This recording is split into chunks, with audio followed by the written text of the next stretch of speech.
Okay, well, thank you for appearing at the second day of our March 2026 case call. The only suggestion that I want to make to everyone today is if you have a case that involves minor children, please use their initials as opposed to saying the name, because this is being recorded and is placed on YouTube. With that, we've got a long day ahead of us, so we're going to dive right in. I'm going to call the first case on the docket, which is number 11, People versus Judovics, and I hope counsel will tell me how to actually pronounce that. Oh, the case number is 374319. How do I pronounce the name of the defendant? I believe it's Judovics, Your Honor. So you're very close. Thank you. So good morning, Your Honors. May it please the court. Tim Doman on behalf of Jeffrey Judovics. So I think the issues in this case were pretty well covered by the brief, so I won't take up too much of the court's time this morning. We've raised an implied waiver claim as well as a stay-away claim. And of those two, I think implied waiver is probably the cleanest way for this court to resolve this appeal. So that's what I really want to focus on today. So obviously, this is a situation where the complainant waived privilege, disclosed certain records that they felt would be helpful to the prosecution, and now privilege is being invoked to bar further access by the defense. And to me, this is a classic example of using privilege as a sword and a shield. And so I see implied waiver as very straightforward because this court explicitly said in People v. Cowie, the psychologist-patient privilege may be impliedly waived if the party placed his or her mental state in controversy. And that's exactly what we have in this case. So I think implied waiver is very straightforward and inescapable under the facts of this case. Now, one thing I want to be clear about, because it could have maybe been clearer in the briefing, if this court agrees with us that there's been an implied waiver, then we have to have an in-camera review of the records. That was the remedy under Howe versus Detroit Free Press. And so I think that would be the correct remedy in this case. So again, if this court agrees with us on implied waiver, it doesn't give the defense free and unlimited access to the complainant's psychological records. We still have to go through the in-camera review. Now, what that in-camera review looks like, I think, is the more difficult question in this case, because the trial court judge is not a trained licensed psychologist. So how is he going to go through all these psychological tests and determine what might be helpful to the defense? So I think if this court does send this case back, it should give some guidance to what the appropriate procedure would be on remand. To me, I don't know how the trial court judge would accomplish this without some type of expert assistance. We propose that there could be a protective order allowing our psychologist to review the records in conjunction with the trial court judge. That's just one proposed solution. There might be others, but regardless, I think this court should give the trial court some guidance on remand about how this should work. So with all that being said, again, we would ask the court to reverse the trial court's decision and remand for in-camera review. So unless there are any questions. No questions. I'll reserve the rest of my time for rebuttal. Thank you. You've got plenty of time. Good morning, Your Honors. May it please the court, Kristen Giomi. I'm a Chief Assistant Prosecutor for Chippewa County here on behalf of the people of the state of Michigan. Understanding that this has already been briefed, I just want to talk about, I guess, one major point. There's two privileges that kind of exist when it comes to these records. The first is the physician-patient privilege, which is covered by MCL 600.2157. But then there's also the psychological and mental health records privilege that's covered by the Mental Health Code, which is MCL 330.1750. I think under the Mental Health Code, there's a separate heightened confidentiality protection, and it's often considered more strictly protected than the ordinary medical records by its very statutory language under Michigan law. In this case, I don't think the fact that a record showing that the victim's diagnosis automatically waives privilege to all mental health records that's being requested by the defendant. In this case, that issue is a letter from the child psychologist that had a narrow disclosure, limited in scope of what the child's actual mental health and intellectual disabilities were. In this case, the court obviously has to balance the confrontation clause argument versus the victim's privacy protections. The records belong to the victim, not the state of Michigan, and the privilege belongs solely to that victim. In this particular case, the defenses referenced the Howe case, but I think there's a distinction there because of the fact that that's a civil case and not a criminal case. The plaintiff, by actually bringing the lawsuit, had availed himself and subjected himself to the discovery process and also being deposed under oath. In this particular case, the victim is not a party to the case. I think that. How old is the victim now? Pardon? How old is the victim now? He would be 17, no, 18 now. 18. So does he have a guardian or no? I do not believe so. At the time that he was 16, there was an intellectual disability that was disclosed. I don't believe that there's a guardianship at issue in this. Well, other than whatever automatic right to privacy he might have, has he asserted the privilege? His mother has. No, but he's 18. I'm asking you, tell us you don't know of a guardian. So has he, this adult, asserted the privilege? I have not spoken with him since the original consultation with him and his mother at the outset of this case. So I believe that original request would still stand. I think that there's also a public policy issue when it comes to this particular case.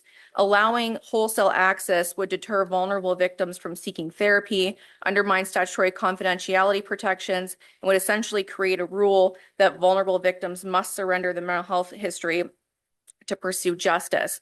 As a prosecutor who evaluates cases and makes charging decisions, sometimes in a sexual assault case, because of a mental anguish injury, a CSE 3rd might be heightened to a CSE 1.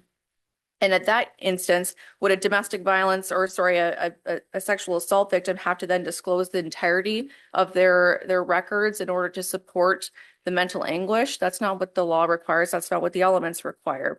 I think that the defense's request for all the records is extremely overbroad. The psychologist referenced that she's been seeing the victim since 2016.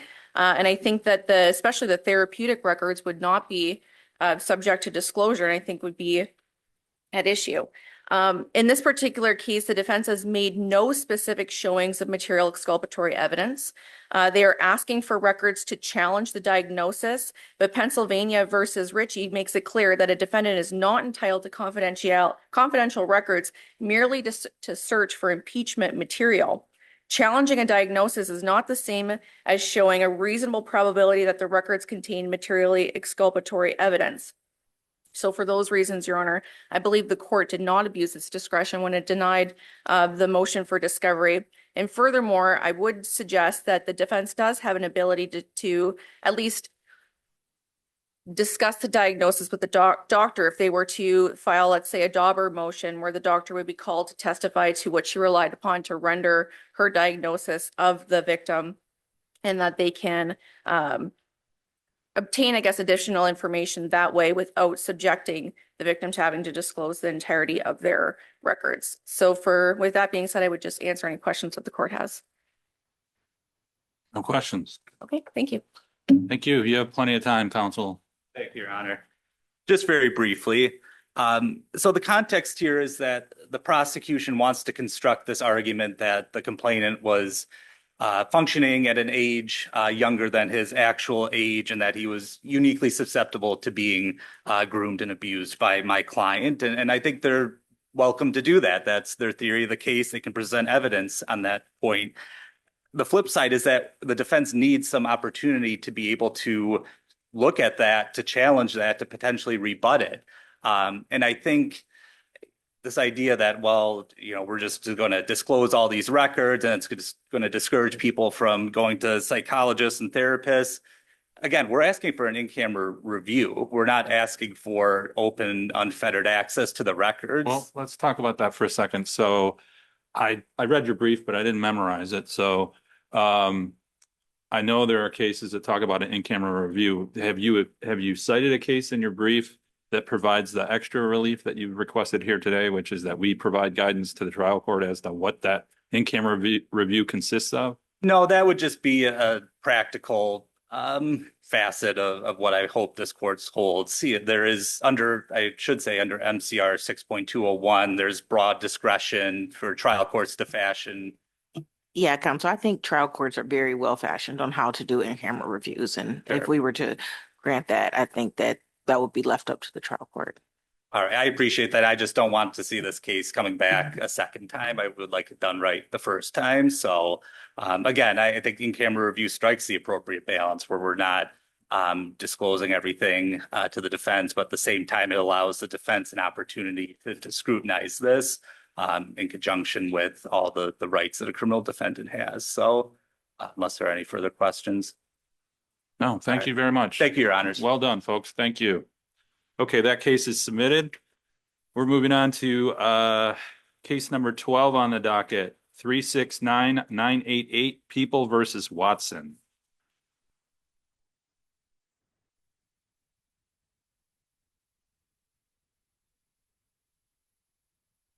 Good morning. Excuse me, Craig Daly on behalf of Corey Watson. May I proceed? Yep. When I read the prosecutor's brief last week, it became apparent to me that the prosecution is attempting to hide behind the abuse of discretion standard without addressing some of the real glaring problems that exist in the circuit court's opinion. That ruling is at times somewhat confusing and contradictory, and even at times somewhat odd. So if you look at the first claim that I raised about the jury instruction on aiding and abetting, the circuit judge initially ruled that because jury instructions were raised in the first instance, no additional jury instructions could be raised as a motion for relief of judgment. We know that that's legally incorrect. Court rule addresses grounds, not claims, and that's pretty well established. But after saying that, then the circuit judge went on to say that the issue could have been raised in the initial appeal, and because it wasn't, it could only be raised as newly discovered evidence. And that's incorrect too. It's that the jury instruction ground raised in this first issue is not newly discovered. Dig a little bit deeper, then the circuit judge went on to say that he agreed with the substance of the issue, that both premeditated murder and the assault with intent to murder required the specific intent to kill. And then he turned around and denied the motion. Then when you go on to the second issue, which is whether or not there was sufficient evidence for an aiding and abetting instruction, at that point, the judge said, I'm going to consider this as part of prosecutorial misconduct. Now, the prosecutor, instead of addressing some of these glaring areas, just basically ignored them.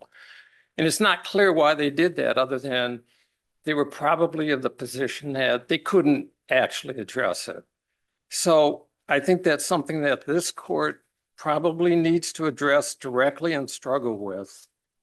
I just want to address the first issue just briefly, which is the aiding and abetting instruction in itself. In the state of Michigan, individual culpability is the one of the basic tenets of the criminal justice system, that we hold people individually responsible for their conduct. The principle, in order to be convicted, the jury has to conclude beyond a reasonable doubt that the principal had the specific intent to kill for both the premeditated murder and the assault with intent to murder. However, the aiding and abetting instruction allows for conviction on a lesser standard, which is knowledge. So that instruction, because there's no specific verdict as to how the jury determined whether or not Mr. Watson had the specific intent, or whether or not he merely knew what the principal, his intent was, then you have a instruction that violates due process and basic concepts of the criminal justice system.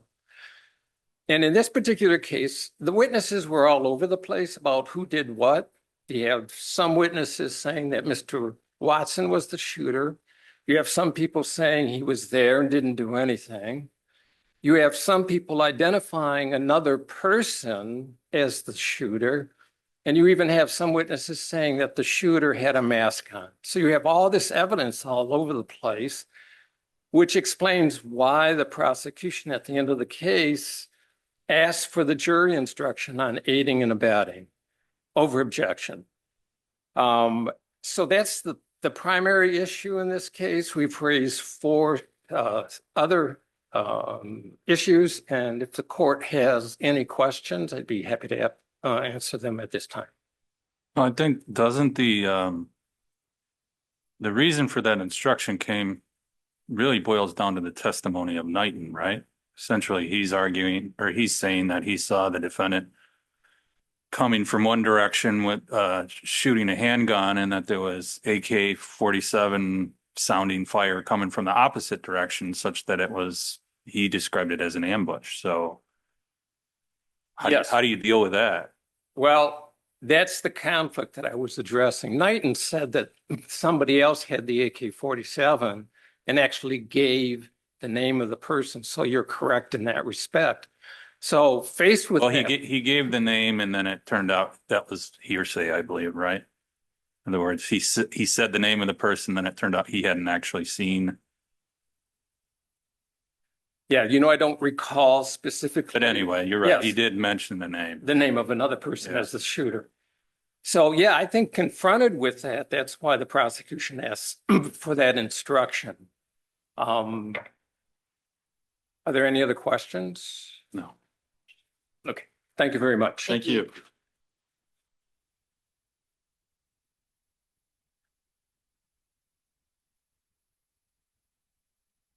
Okay.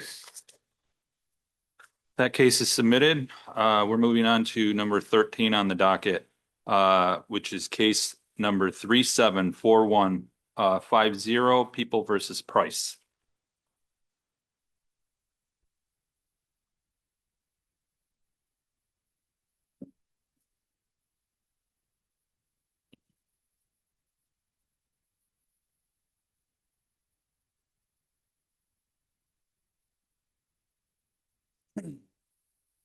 Good morning, and may it please the court. My name is Blake Guerrero, and I represent the defendant and the appellee in this matter, MCOA Price. First, I'd like to say thank you to the court for allowing me to argue today under MCR 8.120D3, and while under the supervision and guidance of my professor, Bradley Hall, who is seated to my right. Now, the theme of today is discretion. It's also the standard of review, the abuse of discretion. And as seen under People v. Babcock, that standard includes a wide range of decisions the trial court is allowed to make. And just because the trial court makes one decision over the other does not mean that either decision was invalid or more permissible than the other, rather that each decision was within its discretion.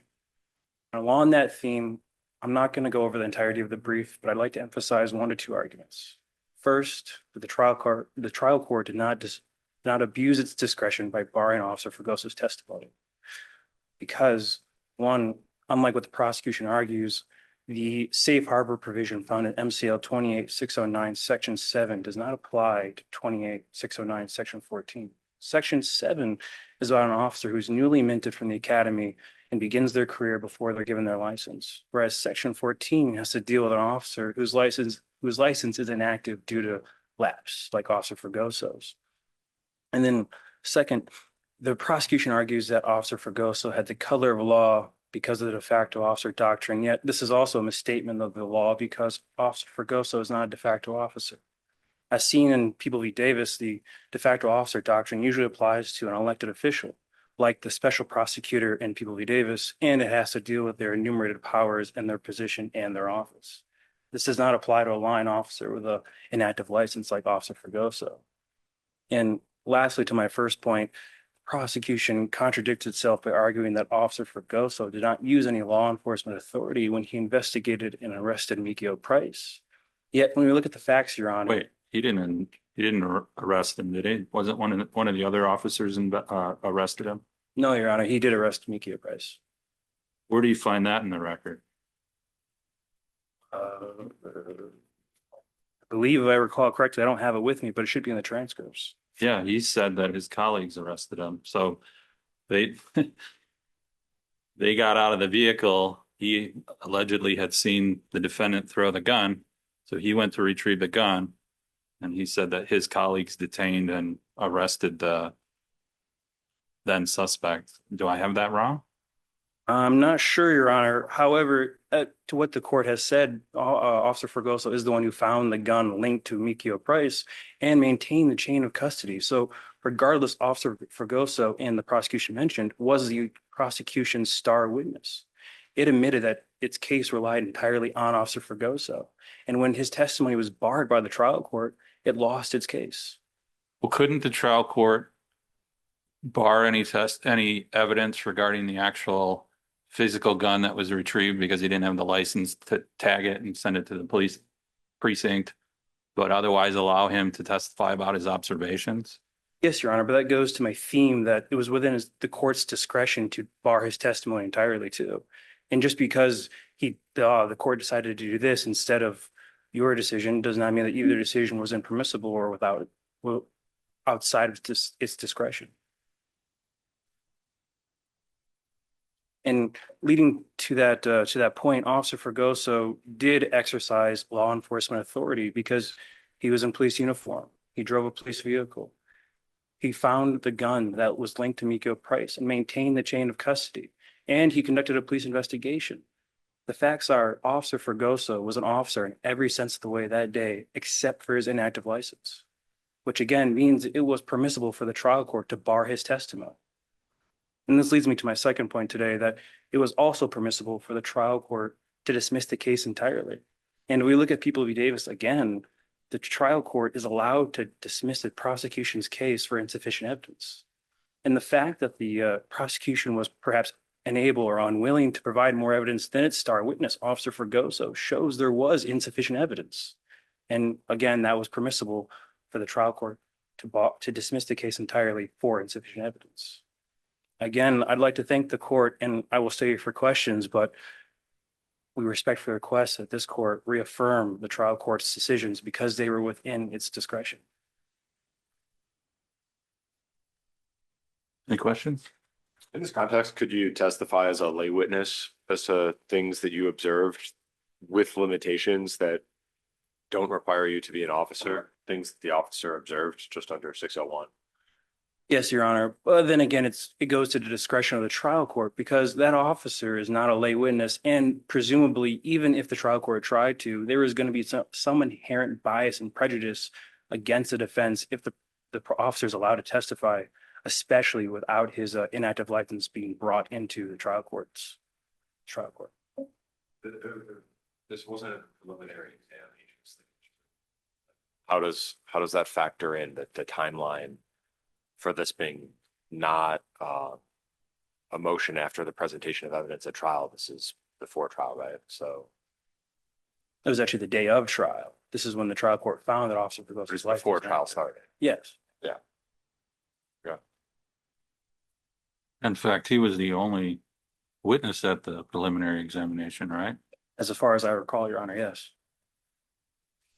Have you found any cases where they've allowed an officer whose MCOA's license has lapsed, where they've been able to serve as a lay witness No, Your in Honor. this context?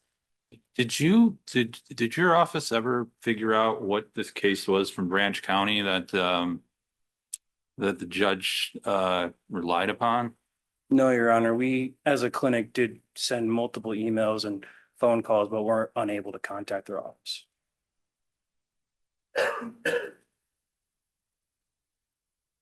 Year are you in? Oh, third year. Oh. I'll be graduating in 2 months. Congratulations. Thank you very much. Any other questions?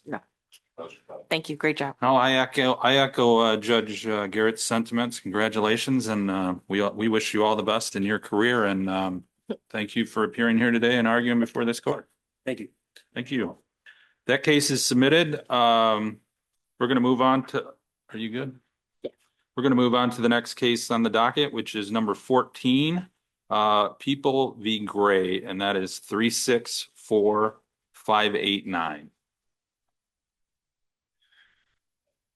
Good morning, Your Honors. Mike Middlestat of the State Appellate Defender's Office on behalf of Mr. Gray, and I am not a third year. And I also have to point out that this is my debut appearance before two of the three judges on the panel. So welcome. It's been a while since I've had that experience, but if it's okay with the panel, I would like to focus my arguments, my comments on the first two issues, which is the ineffective assistance and the prior bad acts issue. With regard to the first issue, as defense lawyers have to wear multiple hats when they represent a client, and two of those hats are an advocate and a counselor. And to fulfill the counselor's role, the defense attorney has a responsibility of advising the client of the strengths and weaknesses of the case against him, advising the client of the risks of going to trial and the benefits of not going to trial and pleading, and of keeping the client updated on any deadlines in the case, particularly where time is of the essence in that deadline. In this case, we have evidence that the meaningful discussion of the plea, the bulk of the meaty discussion of the plea, took place at the district court level before Mr. Gray was referred for a forensic evaluation. He had this testimony where he had this long conversation with a client about his life expectancy and whatnot there. So client turned it down. We know that. We go forward 2.5 months to the June arraignment on the information. And this is when the time of the essence period starts. At that point, the judge talks about, at that point, Mr. Gray heard two things. He heard the judge say plea cutoff is September 12th. He heard the prosecutor say that he's got 21 days. Now, everybody in this room knows that a prosecutor doesn't have to keep a plea offer open for any specific time. A prosecutor doesn't have to even offer a plea. But to any layperson, particularly somebody like Mr. Gray, who has limited intelligence, who was unsophisticated, was a high school dropout, he's going to listen to the judge and assume that the plea cutoff was back in September and not 21 days from the arraignment. And that is what Mr. Gray testified to at trial. Now, what we have during that period is a record that shows very little consultation with Mr. Gray about the plea or about the deadline for accepting the plea. We have billing records showing that defense counsel met with Mr. Gray. I think it was before the arraignment or the day of the arraignment. And then he had a short meeting with him briefly after that by phone. I think it was 45 minutes. And then we have this polygraph where he submitted it to a defense retained polygrapher, and he bombed it. He absolutely bombed it. He didn't even get to the questioning part. He was still giving him the preliminary questions, and he confessed right then and there.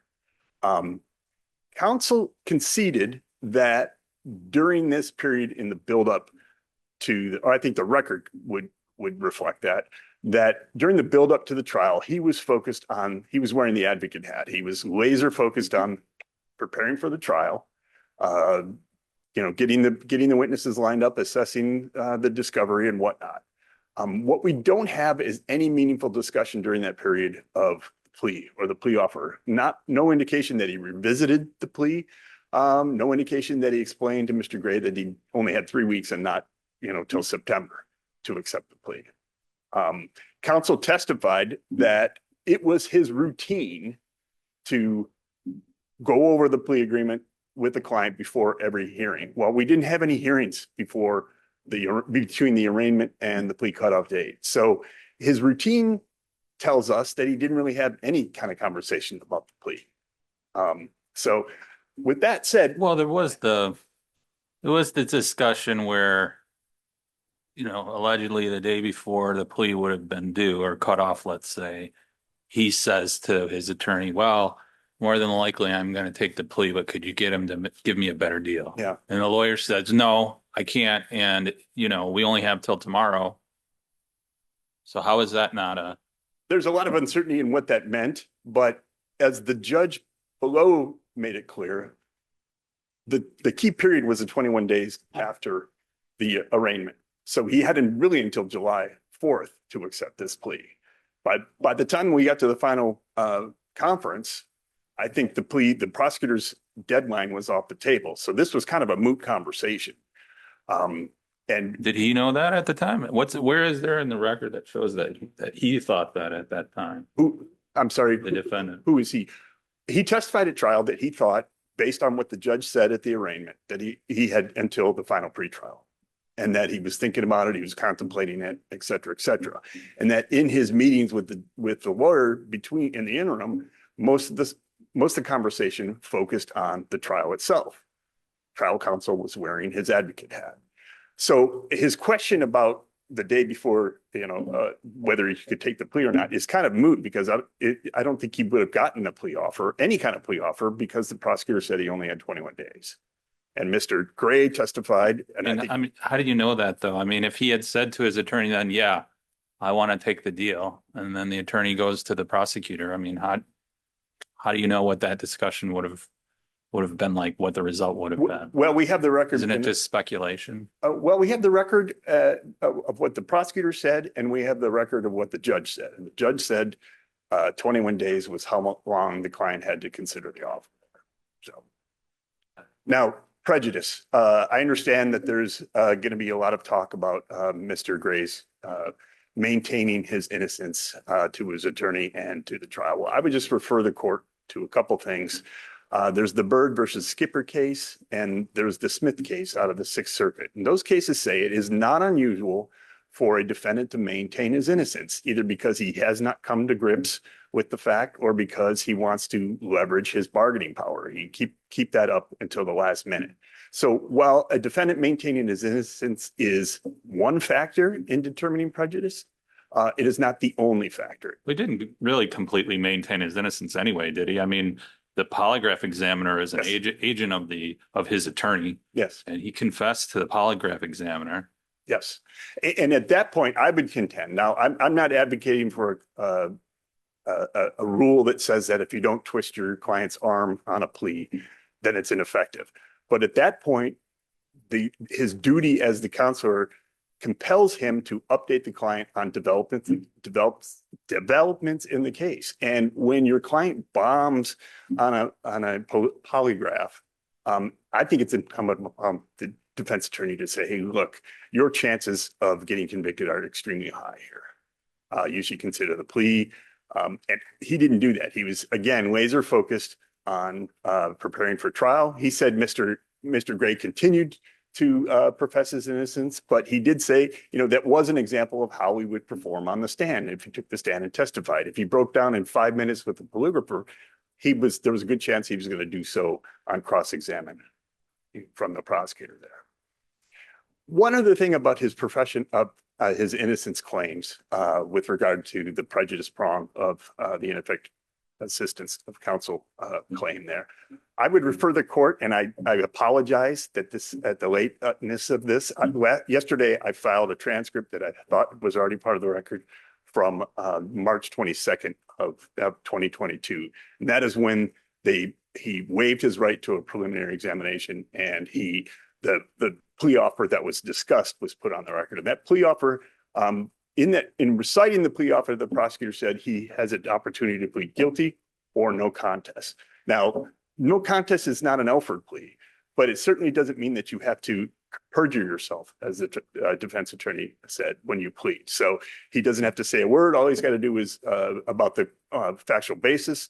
All he's got to do is waive his rights. And there's no indication that that plea offer of either guilty or no contest was off the table at any point in this case. With regard to the second issue, very brief comments on that. I think the big factor in the Watkins analysis is this age difference and the young age of Mr. Gray when the prior offense was committed. We have him being 16 years old, and we know that youthful people don't warrant the same level of culpability as adults. We have a difference in kind between the types of alleged crime. We have brother, sister with a very, slim age difference compared to a 30, 40-year-old man allegedly abusing 12 and 8-year-old girls there. We have a 20-year span between the prior act and the alleged offenses in this case. Those add up, I think, to a compelling argument that the Watkins factors favored exclusion of the evidence. And based on that, I would just ask that the court, find error there and find reverse on that basis and remand for a new trial. At the very least, if it does not reverse on this, on the Lafleur v. Cooper issue, remand for, a new trial. Questions? No. Thank you. Thank you.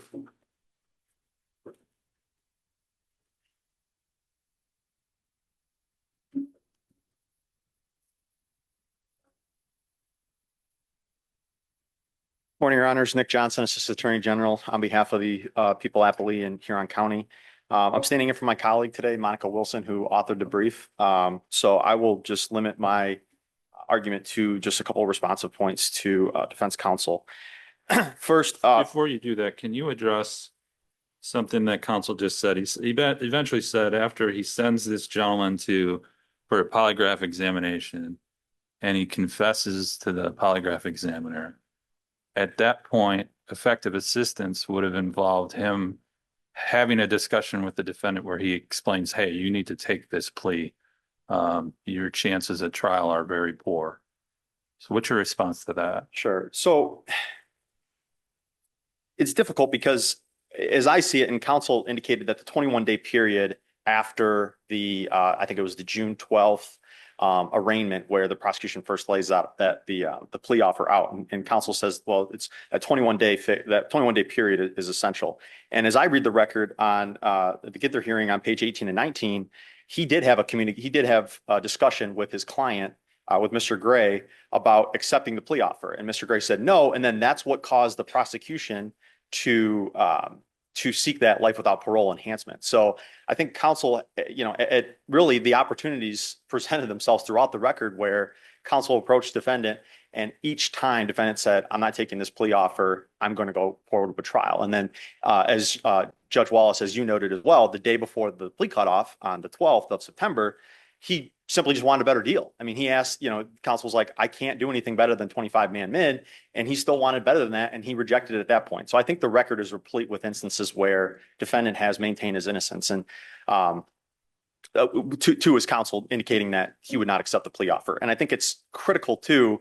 Brother counsel mentions a lot about the emphasis in terms of prejudice that defendant has consistently maintained his innocence, so then he therefore can't show that he would have accepted the offer but for any alleged deficiencies. And I think it's critical that at the end of the Ginther hearing, he still maintains his innocence. So he has really, at this point, it's in his best interest to say, yes, I would have accepted that offer, and indicate that he would have pled, but yet he, at the same breath, he says that he's innocent of the charges. So it's completely contradictory. What's your response to the defense counsel's assertion that they could have asked for a no contest plea?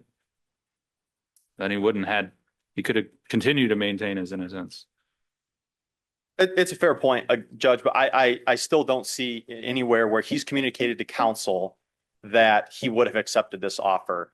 And that goes in large part to the performance prong as well, because if he's not indicating to his counsel that he's going to accept this, then his counsel has really no duty to indicate, okay, this is actually the plea cutoff date versus versus when the prosecution can take the offer off the table. So I think in a lot of ways, his continued maintaining of innocence goes to both prongs as well, because it informs counsel's performance. Ms. Wilson indicated in her brief too, this case is a lot like Douglas there. The defendant continued to maintain his innocence, and the Michigan Supreme Court agreed with the trial court that he couldn't establish prejudice. So I would just note that. And then, Your Honors, it's just a brief point on the other acts. And if this court has any other questions on the first claim, I'd be happy to try to answer them. And then just with the other acts evidence, I will primarily rely on my colleague's brief. I would just note that Watkins says that the probative value of the propensity should be weighed in favor versus any prejudicial effect under the statute. And this case clearly falls within MCL 768.27A. The acts were similar. Defendant, demonstrated a propensity to abuse adolescent females in his family, resulting in delayed disclosure. They involve, very similar victims. I believe his sister was 11 and 16 at the time that he committed this abuse. And then the other notion is that that's just one of the factors. Watkins lays out 6, and one of them is reliability of the other acts evidence. And defendant admitted at trial that he, in fact, had sexually abused his sister. So I think totality, the Watkins factor supports the admissibility and that there was no error. Happy to answer any questions about that or any other issues. No questions. Thank you. Just asked to affirm. Thank you. Thank you. What about that last point? So prosecution says is under Watkins, the similarity between the two acts here is kind of striking. You've got adolescent females that are members of his family that he basically uses that position as a way to sexually assault them. Well, I would say that they're not similar because Mr. Gray was only 16 years old at the time.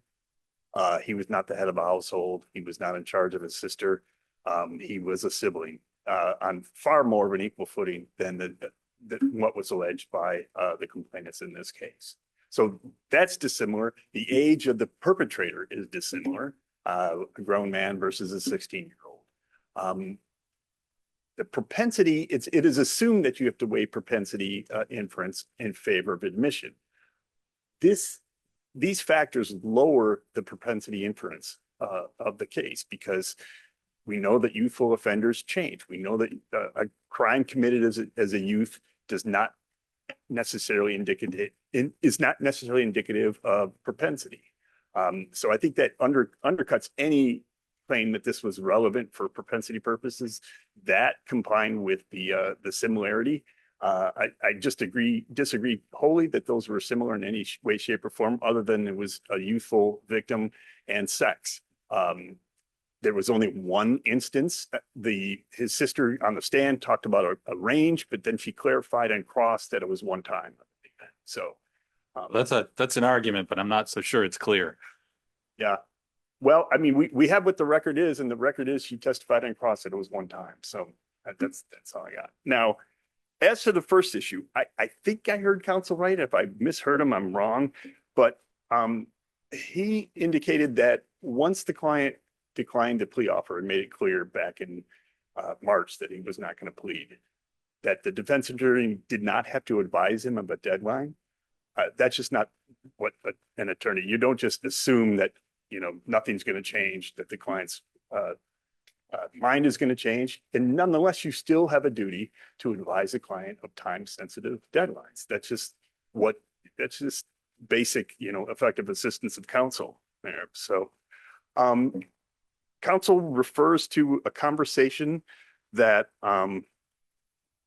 defense counsel had with Mr. Gray around the time of the arraignment. That was the day of the arraignment. We have an hour-and-a-half discussion.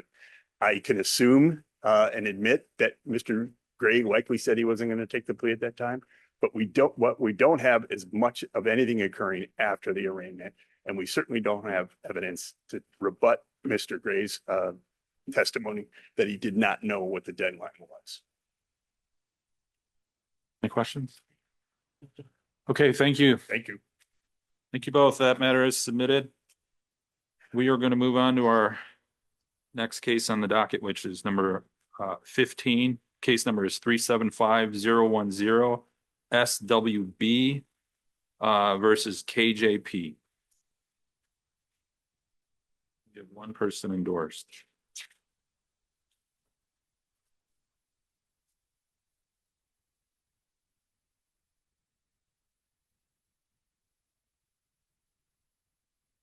Morning, may it please the court. My name is Andrew Sullivan. I represent the respondent appellant in this case.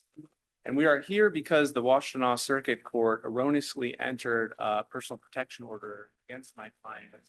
Then further erroneously denied a motion for reconsideration, claiming that such motions are not available in DPO proceedings. The first thing to say about this case is that it's between a landlord and the landlord's former tenant, my client, who both of them regularly attended the same Ypsilanti City Council meetings expressing competing political views. And that's important because this is not an instance where the parties have a former dating relationship or any allegations of sexual abuse. And so the PPO is governed by MCL 600-2950A subsection 1, not 2. And subsection 1 provides that a court shall not grant relief under this subsection unless the petition alleges facts that constitute stalking as defined in sections 411H, 411I, or conduct prohibited in 411S. The subsection S is not relevant here because it's regarding online posting, which is not alleged in this case. And subsections H and I define stalking with reference to a phrase, important phrase, course of conduct, which the statute also defines course of conduct as a pattern of conduct composed of a series of 2 or more separate, non-continuous acts evidencing a continuity of purpose. So then looking to the petition itself in this case and the testimony at the hearing, there are 4 events that are mentioned. The petition only mentions 3 of them, and that's important because I've argued in my brief and made the objection at the hearing that where the petitioner wanted to add additional events from a 4th date, the respondent had no notice of that, and the court overruled my objection to additional testimony from a 4th event. But in the petition, there's discussion of a Ypsilanti City Council meeting on October 1st. The court said very categorically about that instance that the court was not considering any conduct from October 1st. That was on page 77 of Appendix C. October 15th was another Ypsilanti City Council meeting. That was one that was not noticed in the petition. October 30th was an event outside of petitioner's home, and I can see that the petitioner's testimony about that made it sound very scary. My client also testified at the hearing to an alibi, which the court gave no consideration of in her ultimate ruling, did not make a finding that client's testimony was not credible, but did focus on the October 30th event as something that concerned the court, rightfully so. November 26th was the last event described in the petition, and in the testimony at the hearing, petitioner elaborated on this a bit. It seems that the petitioner's concern as he's driving down a dirt road or a rural road, he sees my client, the respondent, on the side of the road having an argument with somebody else outside of the car, and that according to the petitioner, he sees menacing looks from my client as he drives by. This is not something that the court really at all focused on in making a decision about the personal protection order, and I would submit that it doesn't really rise to an event that would be considered, that should be considered in granting a personal protection order. The court really focused on the October 30th allegation, referenced that the petitioner and the respondent have a history, but gave no explanation of how any prior history demonstrates a continuity of purpose sufficient to meet the criteria in the statute. And again, the statute says that a court shall not grant relief under the subsection unless the petition alleges facts that constitute stalking, and stalking refers to this definition of a course of conduct. And so for the reasons provided in my brief, I'm asking that this court vacate the petition, perhaps remand to the circuit court if the circuit court wishes to elaborate on how it is that there's a continuity of purpose found in the record. That may be appropriate, but on the record as it stands, I don't think that there's sufficient evidence. There's not sufficient evidence for a personal protection order. I ask that this court vacate the lower court's ruling. I'm happy to answer any questions. Any questions? No questions. Thank you, counsel. Thank you. Thank you. Have a good day. You too. Okay, we're gonna move on to our next item on the docket, which is number 17. Case number 373-314, Michigan Ambulatory Surgical Center versus Progressive. Morning, Your Honors. Jeff Gould on behalf of the plaintiff appellants in this matter. I would like to reserve 5 minutes for rebuttal time. I will be brief though, so I doubt I will even need to cut into that. The trial court erred in this matter because the facts in the record clearly demonstrate that there is a question of fact as to whether my client's patient, Jamarisha Campbell, either was domiciled or resided with defendants insured Cindy Wells.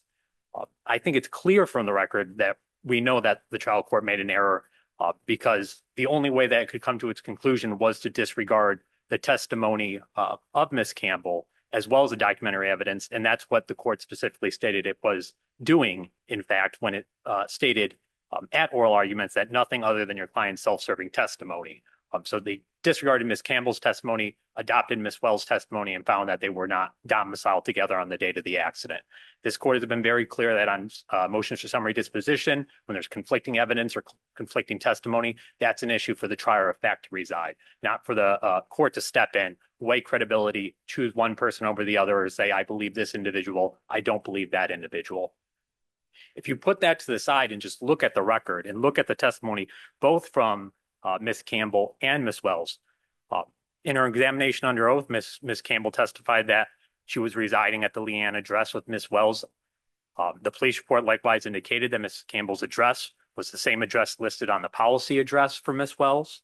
Ms. Wells testified, as well as Ms. Campbell testified, that she kept items in the household. She received mail at the household. She routinely stayed at the household. So this is the definition of conflicting evidence, because Ms. Wells did go on to testify in her own deposition that she lived with her husband at the time while still solidifying all the other facts regarding mail, items, and staying at the Leanne address. This is the type of situation that is directed to be presented to a jury to resolve the factual disputes. Unless the court has any questions, I'll just rely on my brief. No, I don't have any. thank you. Thank you. Morning, judges. Kate Kramer on behalf of Progressive. Just a preliminary note, I want to thank the panel for allowing us to submit a supplemental response in this case. So, plaintiff raising for the first time in their reply brief an argument regarding residence and domicile. The only issue put forth to the trial court was domicile, and this court is well aware that legally a person can only have one domicile. So when the trial court considered this, and I would argue that plaintiff waived any discussion of residence versus domicile by waiting until the last possible minute to bring it up as a discussion point in the reply. But when the trial court waived But aren't this, we, as a court, we're supposed to look at the insurance policy, right? yes, you can. And on the Yes, other it's hand, de novo review. we Yes. also have to take judicial notice that MAP exists. You do, yes. And that's so, fair. you know, here we have a situation where it seems pretty clear on the record that this person has two residences. Now, whether they have a domicile or not with in the appropriate house, that's another issue. But it seems pretty clear that they do have two residences. So how can we just ignore MAP? I don't think you have to ignore MAP first off. I think actually MAP is the factual scenario is distinguishable, and I don't think we have two residences. I would disagree with you, Judge Wallace. I don't think we have two residences because in MAP, we looked at the insured's testimony. The insured was Deandra Mapp in that case, not the claimant Delisa Mapp. Deandra Mapp's testimony was the dispositive issue for Judge Feeney's opinion in that case.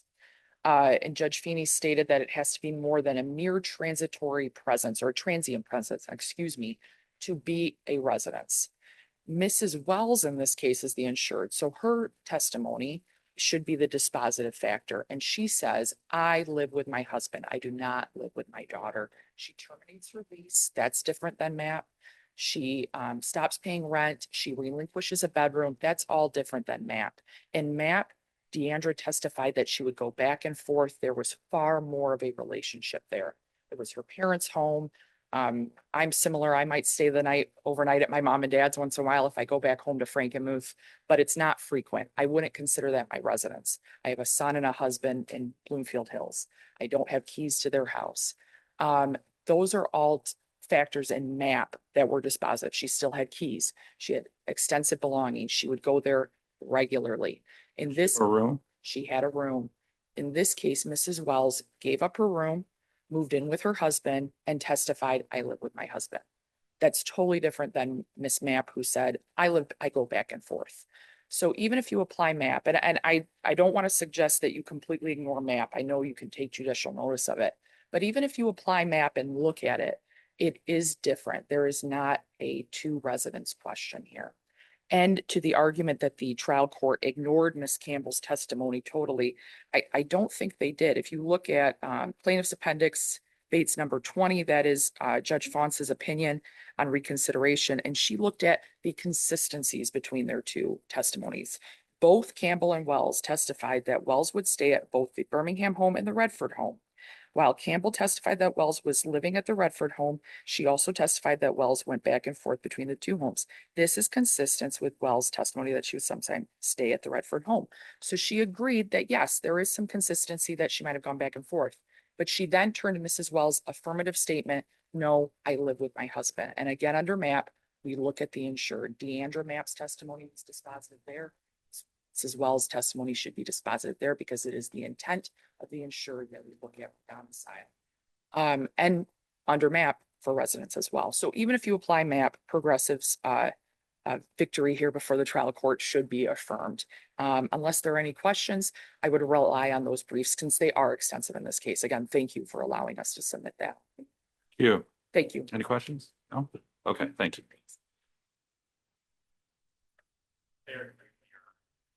In terms of, even if this court wants to adopt defendant's position and say we're only going to focus on the insured's testimony, which I don't think is accurate. I think we should, one, take a look at all the documentary evidence when you're talking about a motion for summary disposition that's admissible.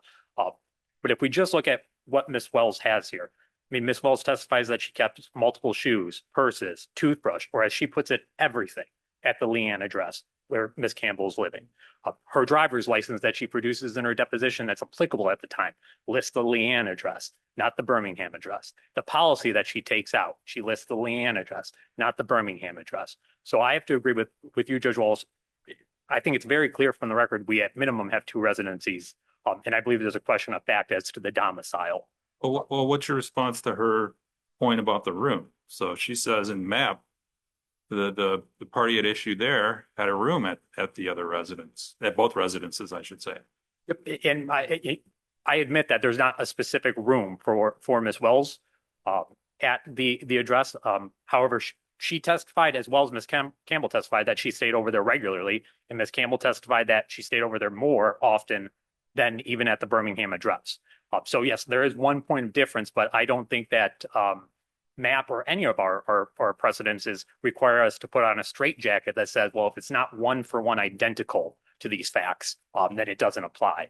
There's always, when you're talking about a fact intensive analysis, which usually residency and domicile is, there's going to be differences and there's going to be, variables included. I think from the record, it supports the fact that she was a resident of the address. And I think there's a question of fact as to whether or not she's even domiciled there. I know you had in your brief, you mentioned at the deposition, she produced an old license, but that you've argued was the license that she had at the time that had the apartment address on it. What about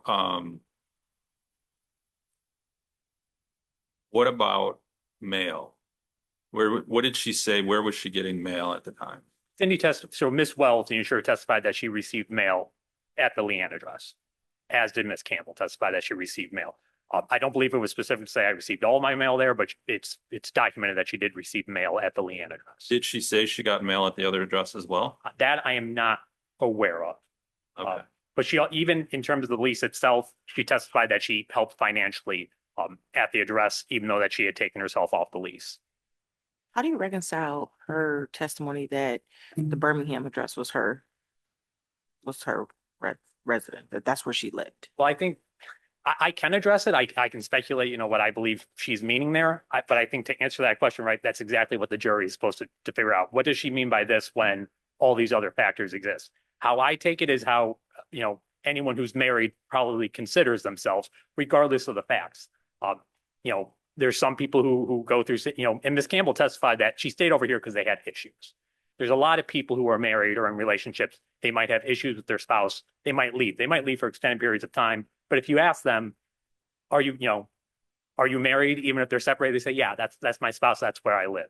That's how I take it, based off the record. But that's the type of question that I'm saying that's exactly what the jury should be answering.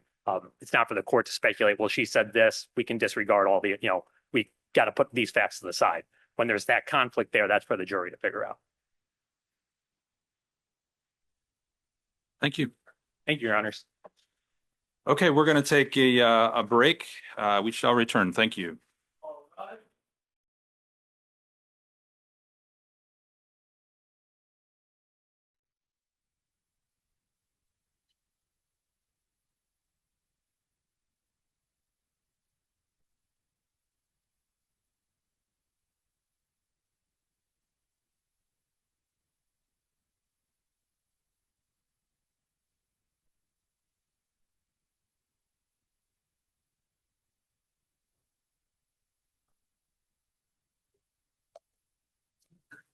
Thank you. We will now begin our 11 o'clock version of the case call. We're going to start with the very first item on that docket, which is item 18.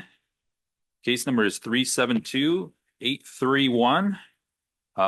Jane Doe number 1 versus Hispidicus.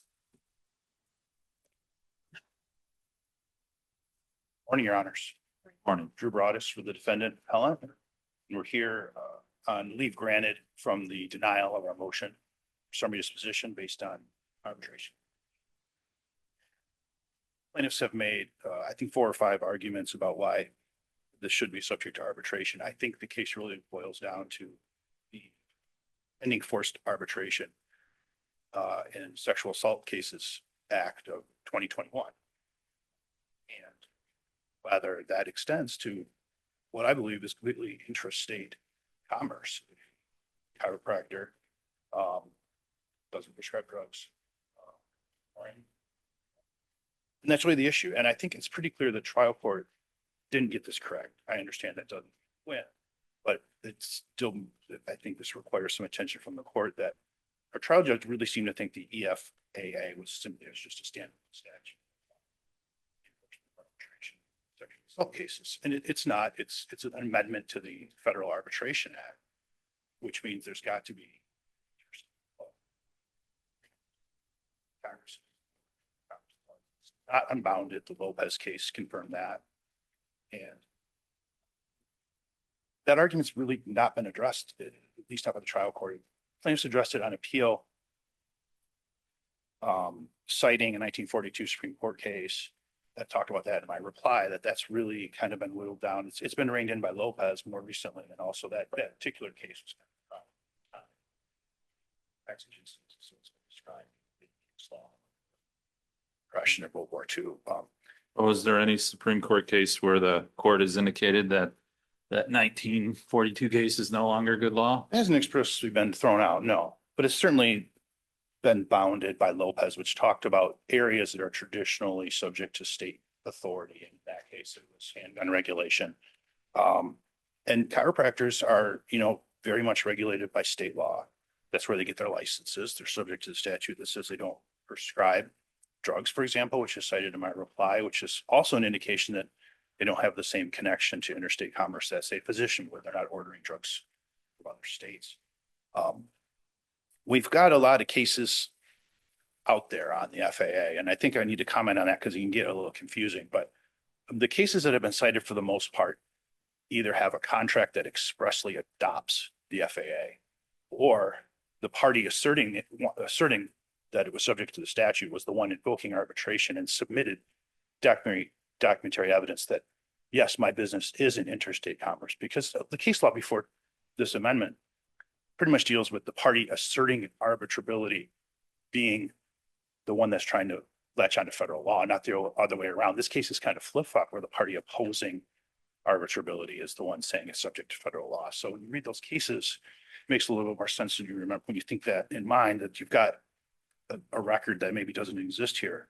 But you also got contract language that doesn't exist here. We don't have a contract that adopts the FAA. We have a contract that really contemplates, there's a reference in there, and I apologize if what you're looking at for the arbitration agreement is less than clear. We had some trouble getting a version to the trial court that was legible, but ultimately there was, and she was able to read it. Dispute over what it said, Well, but do you agree that it doesn't actually name the parties? no, I mean, the patient's redacted because she wanted to be anonymous, and we're respecting that. Legally, I don't know that she's entitled to that, but that's a fight we didn't want to fight. So, in every version that you'll see in this record, she's not there, but there's a signature there. And there's a signature for the institution, the organization. And when you read the contract terms, and it's extremely broad, anybody that's practicing chiropractic, the organization itself, and anybody that's working there is bound by it. So that's kind of a red herring. I mean, we're clearly saying we're binding ourselves to it by making the motion and presenting it to the court. So I don't know. There was two arguments along those lines. One's is she saying, did I really sign it? And then she's saying, did you really sign it? Did we really sign it? I think is kind of a red herring. We obviously did. I can't tell you who that representative is for us specifically, but when you read the terms, it kind of doesn't matter. It's anybody that she could sue associated with Dr. Fispidikis' practice. But the argument that she didn't sign it needed to be bolstered by an affidavit. We talked about that in some detail, I think, in the briefs, and it wasn't. So there's some other arguments. So where on the arbitration agreement does it specifically reference the practice? Which paragraph is it? If you remember, if you don't, that's. No, I mean, I have it right here, and everything's in paragraph 1. Okay, and paragraph 1. Thanks. The most important part. I mean, there's some other important parts too. For example, that in all caps at the end, it says, any issue of medical malpractice, but it's not limited to that. There's other language in paragraph 1 or article 1. Any dispute, any medical services were unnecessary, any dispute, even if it doesn't relate to medical malpractice, including emotional distress, punitive damages. I think your question's about the who rather than the what. That is all in article 1 as well, I believe. I know it's in there. If I can deal with that on rebuttals more specifically, I absolutely. appreciate the opportunity. Go because I ahead do and know move it's on. in the I'm contract, sorry. but, so we have some other arguments unrelated to the federal statute that I don't think hold water, and I've already alluded to two of them. Whether who the signatories were.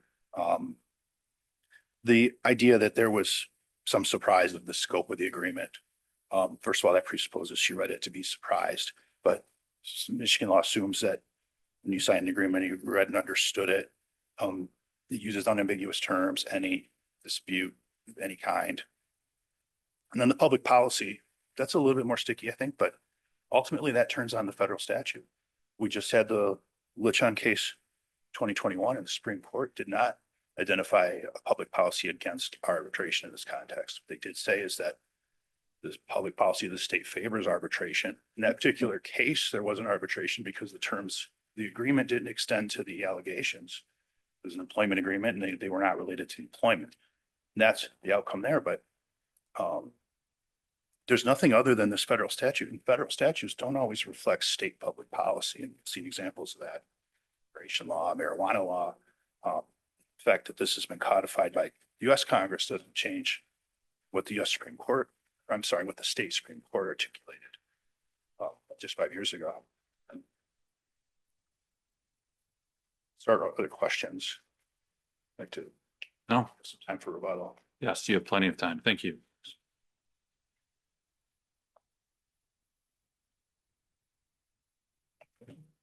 Good morning.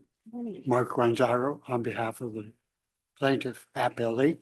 I actually have 4 arguments for you against the defendant and in support of an affirmance here. The first and by far, in my opinion, the most significant is the entire premise of the defendant's position here is that the Ending Forced Arbitration Act does in fact, the EFFA, I'll call it, does in fact incorporate Section 2 of the Federal Arbitration Act and its requirement of a contract involving commerce. That's the expression that's used in this Section 2 of the FAA. And the U.S. Supreme Court has ruled in the Supreme Court case of Allied Bruce Terminex that language does in fact represent the broadest possible scope of the Commerce Clause. So that's already been determined by the U.S. Supreme Court. So the first question that would be presented by this motion is the question of whether this particular contract is in fact within the Commerce Clause. And what's interesting to me, at least, as to how the defendant approached this case at the summary disposition stage was to basically announce a position. And their position was that this couldn't be governed by the Commerce Clause because it was a, quote, wholly intrastate commerce contract, the arbitration clause of a chiropractor. Okay, that position is, first of all, there was no evidence to support that was in fact wholly intrastate. I think it's a very important point here that the defendant's motion was accompanied by 3 exhibits. 1, the complaint; 2, this unreadable arbitration provision, 1 page, only 1 page, and then some exchange of emails between counsel. There was nothing about the nature of the defendant's practice, nothing about it. And all he did was announce that this was a, quote, wholly intrastate commerce contract. I would refer the court to the strange case of Roscoe Filburn, because Roscoe Filburn was the small-time Ohio farmer who had wheat, winter wheat, a small piece of winter wheat on his farm for consumption on the farm. We are not talking about interstate consumption of wheat for Mr. Filburn. We are talking about intra-farm consumption of wheat by Mr. Filburn. But yet Mr. Filburn was fined under the Agricultural Adjustment Act of 1938. That's right. So one question I have is that the trial court never made that sort of analysis. It just concluded that that there wasn't enough authority that the transaction needed to involve interstate commerce. So if we were to rule that the interstate this needs to involve interstate commerce per the text of Section 2, wouldn't it be appropriate to remand and allow that analysis? You are absolutely correct. And the reason you're correct, if it is required, it's the reason I've done something I don't like doing. I've attached an unpublished case, and it happened to be even unpublished case from Texas. It's the Krupa case. I hesitate to present you as an unpublished case, but Krupa is a chiropractic contract, and it involved the question of whether an arbitration of the chiropractic care is in fact subject to the FAA. And to build on your point here, Krupa is important, not because it's binding, obviously, but it demonstrates all of the factors that must go into the determination of whether something is or is not subject to the Commerce Clause. Because again, obviously, Krupa is not binding, but Krupa said you got to look at insurance, whether you acquire insurance on your own for malpractice from an out-of-state company, whether your patients. Yeah, so all of those seem like things we should do in the first instance. That's exactly right. And which means, of course, none of this stuff was discussed. And by the other point to be made on that same side of things is that this motion was filed, I think it was by my count, 55 days after the complaint was filed, which meant that if in fact the interstate commerce effects of the defendant's practice was an issue in the case, no discovery had taken place. So I agree wholeheartedly with your point. Let me defend, if I can, in perhaps a tepid way, what the trial court ruled in this case. And that's what the trial court ruled, that the EFFA is not, in fact, subject to the Commerce Clause. In other words, it's an independent, self-standing anti-arbitration provision. And I've put into my brief, there are in fact 5 or 6 federal statutes that I was able to find that are in fact freestanding anti-arbitration provisions. So they do exist in federal law. Now, I will acknowledge that if the trial court was right, it does in fact lead to the question of whether the EFFA was in fact constitutional, but that's not an issue that's been addressed here either. There are 2 other issues that I think bear on this, and if you remand for this, I still think that there's something wrong with this motion. Okay, we were presented, and by the way, just so you know, the arbitration agreement in its readable form, which I've attached to my brief, does in fact reference federal law as provided by state and federal law. It says in the 3rd line down, if you're interested. But the other thing that's wrong about the defendant's motion is, first of all, the cross out at the bottom of this arbitration agreement is who signed it. Okay. And the language is used in here is the healthcare provider. Okay. We don't know who the healthcare provider is. Okay. They have to establish to enforce an arbitration award. They have to establish that the defendant was in fact the subject of this arbitration agreement, and they didn't do it.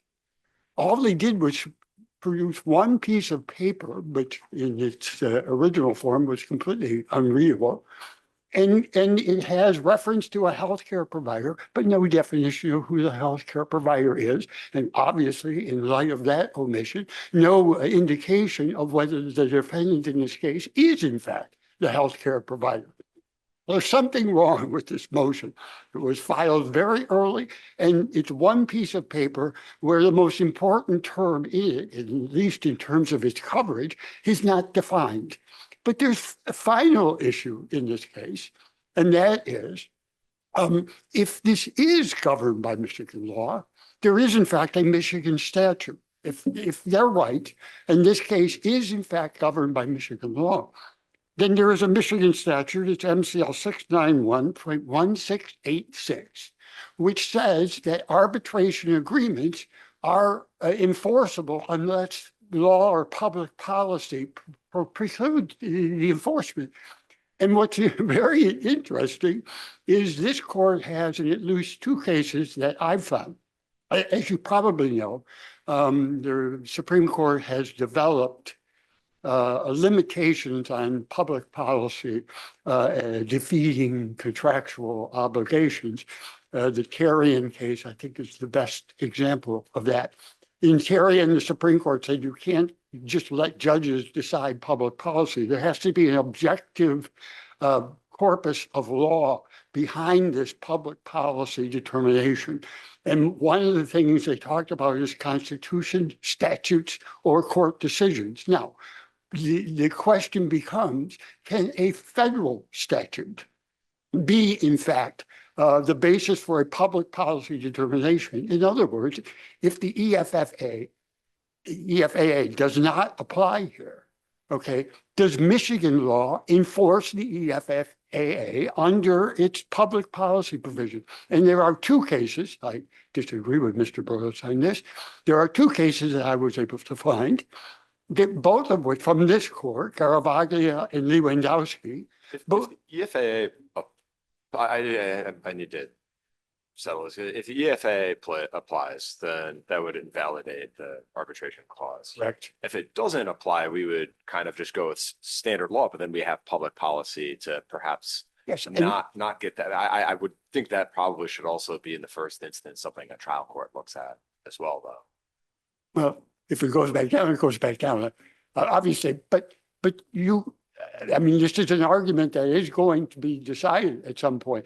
But the fact is, if it doesn't apply because of the commerce to the implications of it, Michigan law, I think, would enforce it. And by the way, there is a recent indication in the Michigan Supreme Court that arbitration clauses can be subject to challenge on public policy grounds. You're probably familiar with the Rayford case.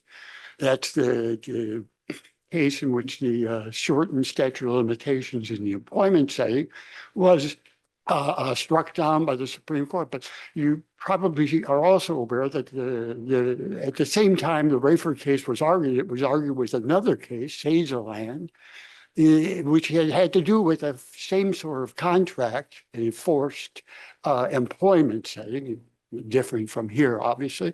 But that case, Sazerland, was in fact one that had to do with arbitration clauses in the employment setting. And the Supreme Court sent that case down, it's presently before a panel of this court, for reconsideration in light of Rayford. So the Supreme Court has in fact enforced or applied, if you will, public policy grounds, in my opinion, to arbitration clauses as well.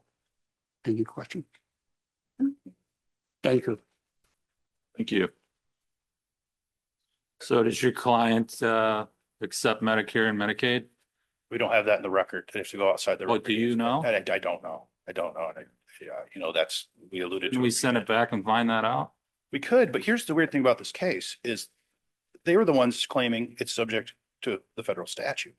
In Krupa and the other cases that they've cited, the reason why there's more of a record is because the party making the motion wanted to latch onto the FAA and say, yeah, I'm engaged in interstate commerce, so this has to be subject to arbitration. Now, they're on the flip side. And I submit, if you're opposing this, then that's your burden. And maybe they say, okay, then we need discovery. We can't meet that burden because we don't have the information, and that's fine. But they never asked for that in the trial court. This was really kind of like a throwaway argument after the other arguments about the form and over the signatories and all that. So, I mean, I agree there's certainly, that's one possible outcome. It's not the outcome we're asking for, but if those are my two choices, I'd take it. But I don't think it's necessary because I think as their rebuttal burden, you know, they needed to either try to establish that we did talk about that, say something. The Commerce Clause was completely omitted from any discussion in the trial court, us trying to say, Judge, it's an issue. So, I mean, yeah, Commerce Clause is a baseline for any congressional statute, but here it's also reflected in the tax commerce. So. Right. And I think the idea that it's a standalone statute, there, to the limited extent there's case law dealing with this, they've made it clear. It's an amendment to the FAA. It's not a standalone statute. Whether that matters, I don't know, because it's either got to be Commerce Clause or some other authority, and there aren't that many. And I want to address the fact we didn't just submit one page. There's actually two, and the other page is relevant. This is the back of the informed consent. So that just logically ties us together. Why was Dr. Pispedicus, touching her in the first place? Because she was there for an adjustment. So clearly the idea here is he's one of the people covered by this. And your question earlier, Judge Wallace, about the who, that's in Article 2, I was mistaken. It wasn't Article 1. The end of the first paragraph of Article 2 talks about the fact that the healthcare provider and or other licensed healthcare providers, preceptors, or interns who now or in the future treat the patient. Who's the While healthcare employed. provider, though? It doesn't say. What's that? They do the healthcare provider is But it's not limited to healthcare provider. It's anybody that's anyone on the working there. planet. So this arbitration No. agreement applies to any medical care that this patient gets what, for the rest of her life? anybody that she's given this informed consent to at this institution, this office. Well, where does it say on there Correct. who she gave it to?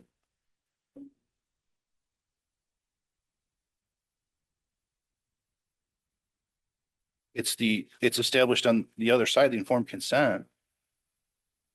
I mean, it's got to be read in the context of the fact that she's there in the first place to you, and B, to have this encounter with Dr. Pispedicus. So the other side, that's in your appendix. What's the exhibit number? If you know, if you don't, I'll dig through and find it. Oh, it got cut off because it's a weird, oh, here it is, 62A. It's from my appendix. And you'll see it's the same signature, same date.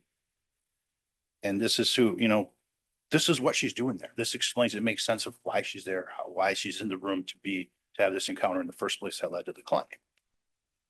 Otherwise we'd have a very different claim.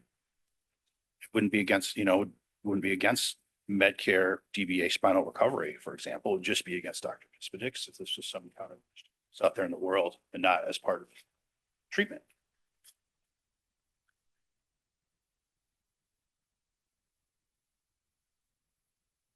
I don't want to move on from that too quickly if Your Honor is still looking at that, but Oh, go ahead. I just want to briefly address the state statute as described. Not a lot was said about that in the briefs. It might have been mentioned, but that's kind of a circular argument because it's just saying, well, if it was prohibited by the EFAA, then the state statute would already, it's not really an independent argument for. Well, which you would agree then, you are arguing that the state statute applies here, right? Like you've already told us you don't think the federal statute applies because of the Commerce Clause. Yes. So you'd agree then that the Michigan statute would apply to this arbitration agreement? Yes. Yeah. But the Michigan statute only said, the exceptions for, they've cited the exceptions for other public policy or laws, which they're saying if it's bound, the implication that I heard was if it was barred by the EFAA, it's barred by this state statute regardless of the Commerce Clause aspect, which I disagree with. I think that's circular. I think you got to get past. Maybe I misunderstood their argument, but if that's what they're arguing, then that's a circular argument. And I think that's most of our other questions. Thank you. Oh, thank you. Thank you. Okay, that matter is submitted. Thank you, gentlemen. Thank you. We're moving on to our next item on the docket, which is number 19, which is Clark Rose versus MGM Grand, and the case number is 373-257.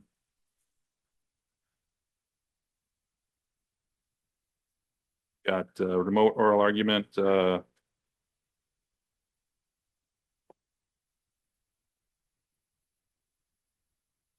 Has missed. Go ahead.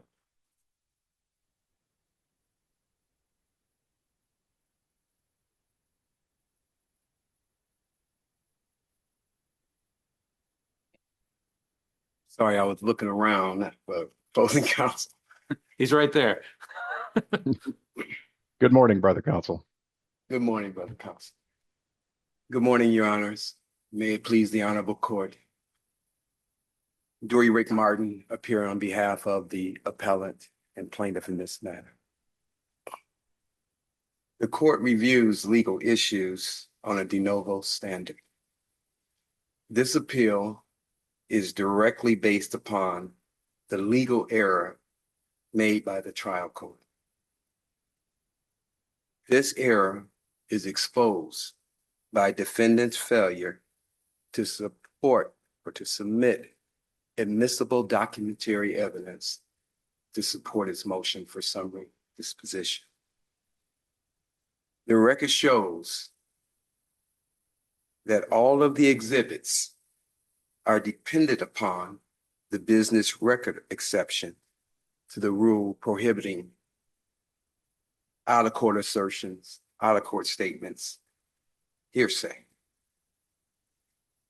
On page 2 of defendant's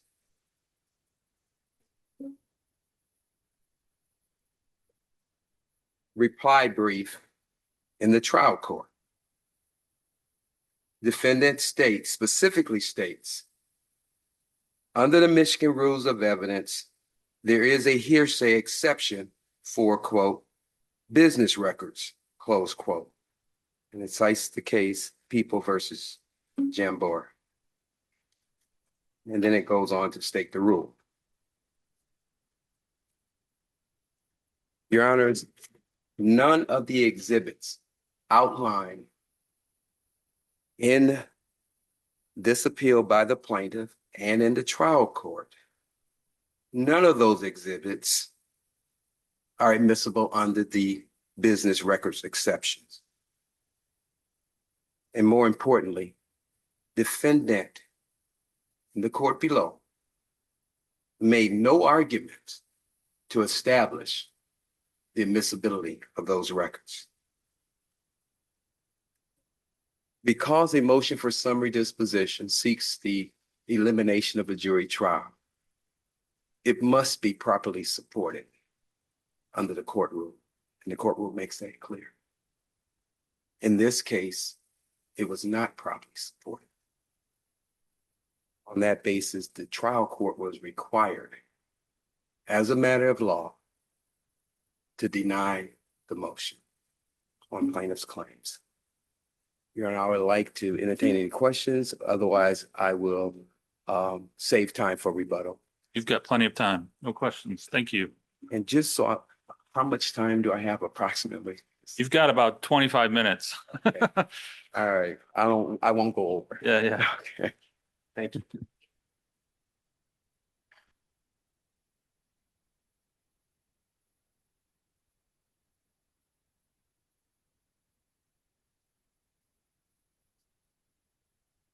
Yeah, please proceed. Good morning, Your Honors. Mr. Presiding Judge, may it please the court, Joe Rashad for MGM Grand Detroit. Your Honors, there are three main points that I'd like to address this morning. The first is our contention that the court lacks subject matter jurisdiction over the appeal because the plaintiff failed to timely pay the entry fee. MCR 7.204B provides that to vest the Court of Appeals with jurisdiction in an appeal of right, as this is, an appellant must file with the clerk within the time for taking an appeal, the claim of appeal, and the entry fee. And that was not done here. Now, I understand that the IOP allows for late payments, but that essentially negates the plain language of the rule, and we would submit that it delegates to the clerk of the court an exercise of judicial power. And of course, our Supreme Court has held that judicial power cannot be delegated. If the court were to reach the merits of the appeal, I'd like to address first the first count of the third amended complaint, and that is the common law fraud claim. We contend that that is not actionable as a matter of law. And that is because we think it's an artfully repleted civil rights claim that would otherwise be time barred. The plaintiff sued on February 9th, 2023. So any harassment alleged to have occurred before February 9th, 2020 would be untimely. And here her last date of employment was November 7th, 2019. Therefore, the claims would be barred. In addition, claims that are based on unfulfilled future promises sound in contract, not in fraud. In her reply brief, the plaintiff cites an exception to that rule. Unfulfilled promises can sound in fraud when they are integral to a scheme to defraud a person out of money or property. But we contend that that is not the case here. There's certainly no evidence of it that was supported at summary judgment. Finally, turning to the merits of the claims, if the court were to reach them, the trial court, we submit, correctly ruled that no reasonable jury could return a verdict for the plaintiff on her fraud and tortious interference claims on the admissible undisputed material facts. Starting with the fraud claim, even if the court were to resolve every evidentiary dispute in her favor and credits every inference that she draws, summary disposition would still be proper. The fraud claim accuses MGM of lying about its intention to conduct an investigation into her complaint. She testified at deposition that she met with Eve Marston, the lead investigator, and provided details of her complaint. She testified that she met with Suzanne Bennett from HR 3 times. She also testified that she interviewed in October 2019 regarding her second complaint. And she received the investigation reports through her workers' comp attorney and used them in that litigation. Her only basis for disputing the investigation in this case is that she wasn't shown the results. But her dissatisfaction with that is not evidence of fraud. Now, of course, we have even stronger evidence that the 2 complaints were in fact investigated both by human resources and security. Brother counsel contends that our arguments on admissibility aren't preserved. but an appellee need not take a cross appeal in order to urge in support of relief afforded below reasons other than those adopted by or rejected by the lower court. That's all we're doing is defending on an alternative basis the reasons why the court could reach that evidence. Now, as there are 10 discrete pieces of evidence that brother counsel challenges, and we've both briefed those exhaustively, I'll rely on our brief for the reasons why the evidence is admissible unless the court has any specific questions about them. No.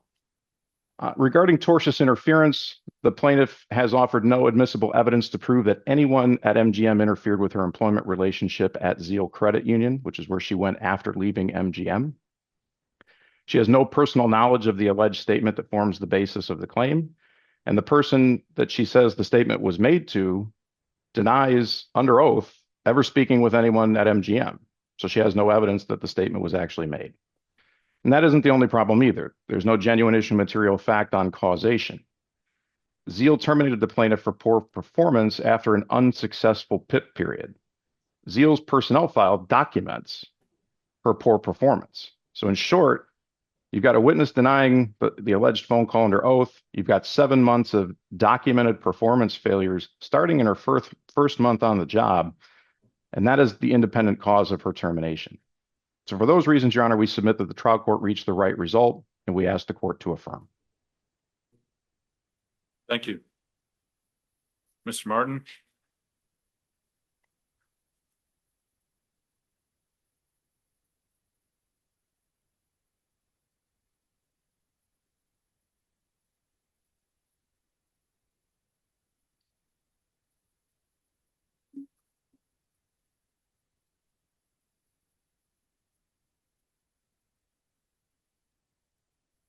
Any response to the subject matter jurisdiction argument?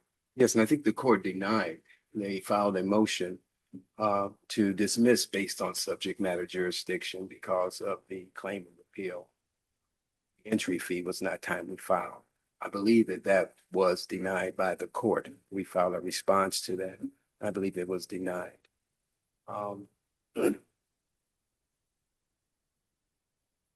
There's court orders, and the Court of Appeals has made clear that the 21 days one is allowed to correct or cure any deficiency has been accepted by this court. I guess my brother counsel is asking the court to overrule the law, to overrule the IOP. Are there any published cases that make that point?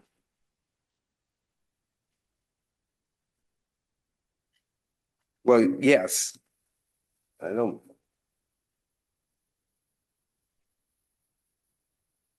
Not published in the order in an unpublished case, which I believe we cited. And again, I believe the court has already denied that motion. One of the things that brother counsel did not do is address the substance of their motion for summary regarding the business record exception, which is the exception that the defendant sought on page 2 of their brief.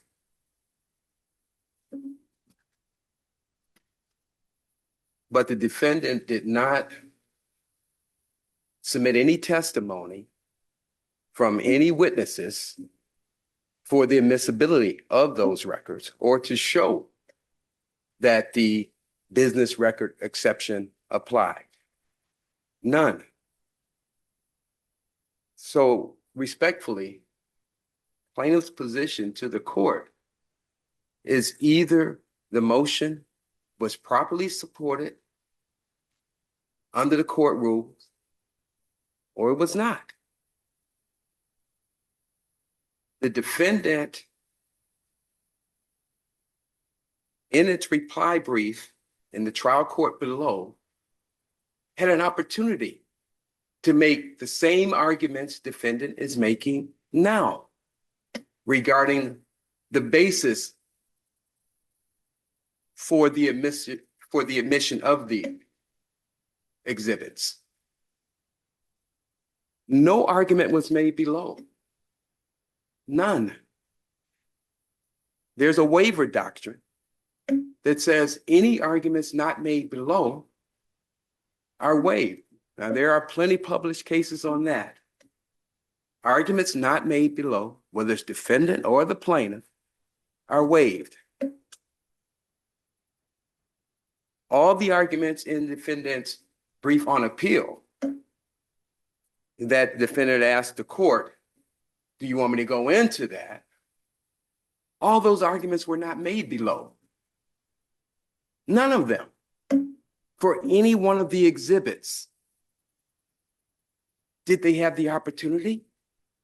Certainly, they had the opportunity to make the very same arguments brother counsel is making today and on appeal. Either that law applies or it doesn't. And I think that's why MGM is seeking subject matter jurisdiction. But the IOPS is clear. We've had that for what, 30 years, 40 years? The 21-day rule. And the only reason why there was a problem is because of the credit card. And the credit card company was in error. The payment was made. It would be fundamentally unfair to deny plaintiff's appeal based on a credit card error. But that is what defendant MGM is seeking you to do today. So let's get into the fraud claims.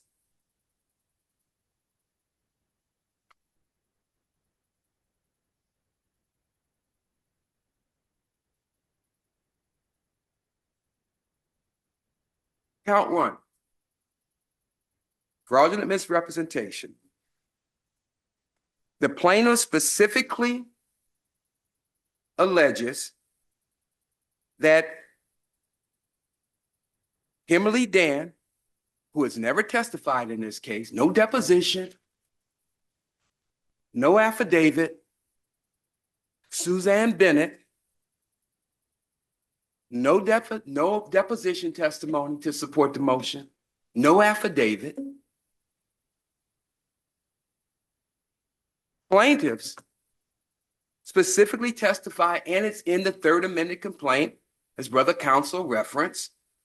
In the third amended complaint on page 3, Bennett and Dan repeatedly promised and assured plaintiff that MGM would, 1, conduct a thorough, complete, fair, and unbiased investigation regarding plaintiff's complaints. 2, properly and fairly review the surveillance cameras that plaintiff stated would support and confirm the truthfulness of plaintiff's complaint. 3, allow plaintiff to review all evidence. Now, whether she has a right to do that or not is irrelevant if they made that promise. Allow plaintiff to review all evidence gathered in the investigation, including surveillance tapes. And 4, they made the promise, specific promise, to discipline the responsible employees and eliminate plaintiff's hostile, threatening, intimidating, and unsafe work environment.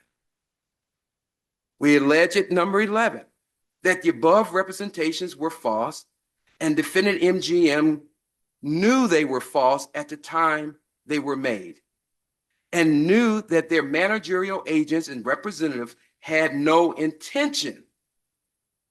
This is the exception on fraud for future promises. Had no intention of honoring the promises and assurances made on defendant's behalf. MGM wants to say the only promise they made was we would do an investigation. Well, that's not in the record. That's not the record. You can't eliminate all the representations that plaintiffs make. You must accept them as true. She has established a fraud claim.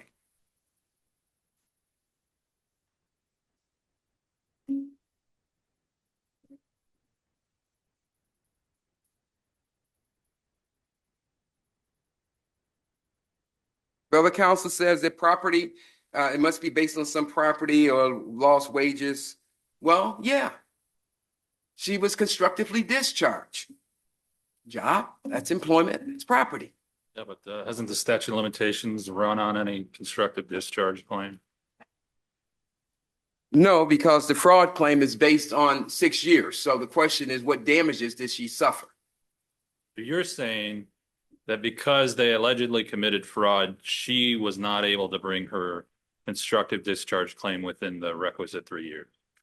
No, what I'm saying, Your Honor, is that she filed the complaint alleging fraud within the time, the statute of limitations. So what are her damages then? That she was forced out. That she was constructively She was discharged. constructively discharged, Yes. which has a 3-year statute of limitation. I think what you're really arguing, and again, you could correct me if I'm wrong, is that she would have been able to file her constructive discharge claim within 3 years, within the statute of limitations, had they not committed this alleged fraud. That's true. I'm asking you, is that what you're arguing? Yes, Your Honor, that's true. But I guess my primary argument, Your Honor,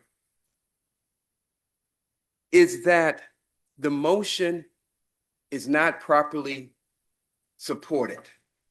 That is the primary argument. All the exhibits that were attached, the trial judge relied upon impermissibly. It was not appropriate for the trial judge to rely upon that. And if you read the trial judge's ruling, and I'll read it right here on page 15. After we cited the Solomon case, which governs reports, investigative reports, which is what this case is about, investigative reports, the Supreme Court case in Solomon, that's the law. The defendant on appeal cited Fifth Circuit cases in order to say, well, human resources reports are admissible. Well, that's the Fifth Circuit. Solomon is the law in Michigan.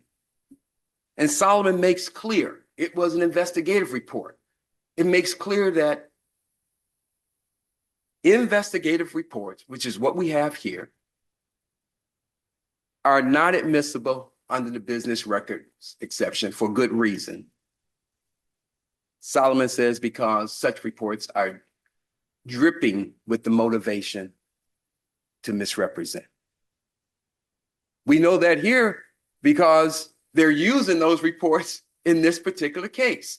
So when they were investigating, they were anticipating and they knew there was a potential of litigation.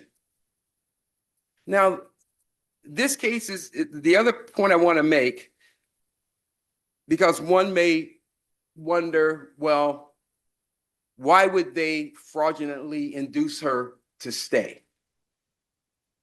And our response is,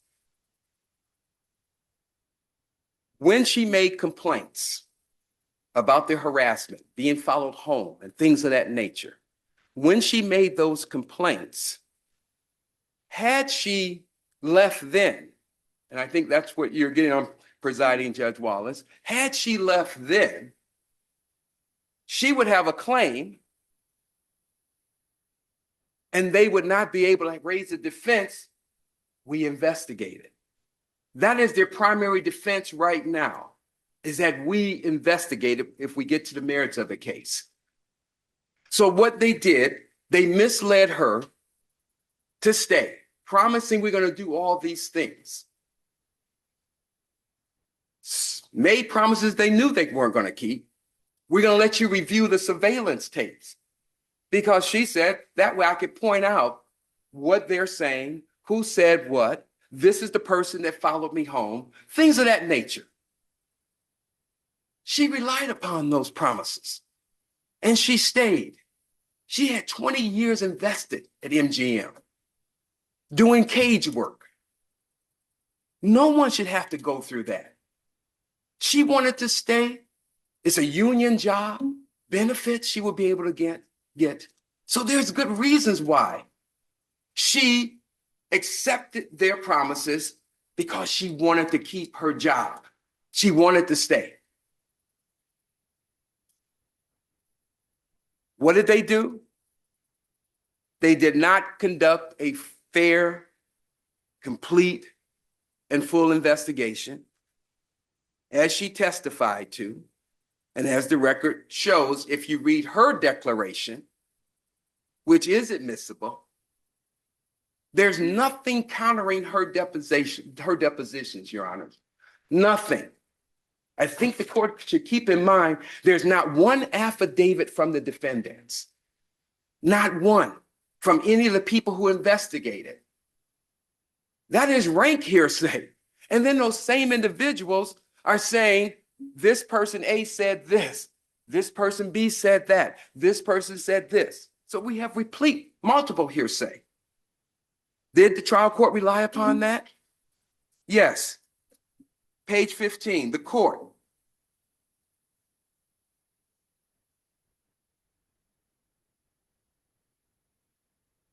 Go ahead. I'm sorry. At this point, what we're dealing with is the evidence that Mr. Miller, which is the defense lawyer below, submitted versus the no evidence that plaintiff has. Well, we know that's not true. An affidavit or deposition testimony is evidence. Plaintiff's entire complaint is essentially based on her belief that something happened. When now we have evidence and the defendants did the work to show, and this is key, that none of this happened. That's a factual determination based on what? Right before then, Mr. Miller, in response to the business record exception, he says, we're not admitting for the truth of matter asserted. None of those exhibits are being admitted for the truth of the matter asserted. That's in the record right before. So that's a contradiction. In the reply brief, it was the business record exception. Then when I pointed out the Solomon case and the law in Michigan, that those documents are not admissible under the business record exception, then counsel pivoted to, well, they're not admitted for the truth of matter asserted. Well, if it's not admitted for the truth of matter asserted, how do you establish that there's no genuine issue of material fact? Well, the trial court accepted that argument and said, so plaintiff cannot meet her burden at trial because she has not come forward with admissible evidence to establish that a genuine issue of material fact exists with respect to either her fraud or her tortious interference claim. You know, Mr. Martin, I think you covered all this in your brief, did you not? Yes. Why don't we just close on one thing? One of the things the opposing counsel mentioned was that he claims that there's no evidence that that MGM communicated with Zeal about your client's employment. What's the evidence that they did in fact communicate with Zeal? Well, my client testified and she did a declaration. But more importantly, Judge, again, MGM is trying to get around the law of the business record exception. That's why I said this is what this case is about. Well, I was moving on to the second issue. So, Yeah, so the answer to the question is it's your client's testimony. That, but more importantly, Your Honor, my answer to that question is Zeal attached to their motion was Zeal records. And those records show that they communicated with MGM. No, it doesn't show that, but they are inadmissible, Your Honor. So in other words, their tortious interference of contract claim is not supported with admissible documentary evidence. Sure, but what did you have a burden when the issue is raised, you have a burden to supply whatever evidence you're relying upon. What evidence did you, I think you already answered this. I think the evidence you submitted was your client's deposition. That's correct, Your Honor. Okay. That's correct. All right. But I do not believe the court should affirm summary judgment on that particular claim if that claim was not properly supported. That is the law. In fact, what the law says, and I'm sure the court knows, is the plaintiff does not, the non-moving party does not have a duty to respond to an improperly supported motion for summary disposition.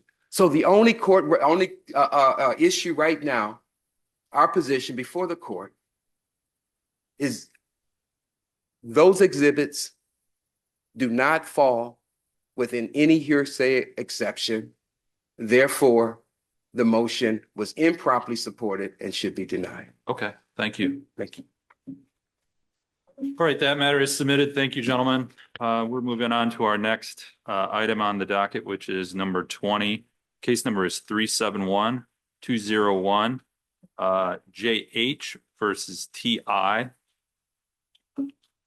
I'm sorry, did I skip something? Oh, do you need to? No? Okay. We have Mr. Stidham, I believe. Yes. Your Honor, may I just grab a quick? Yeah, take your time.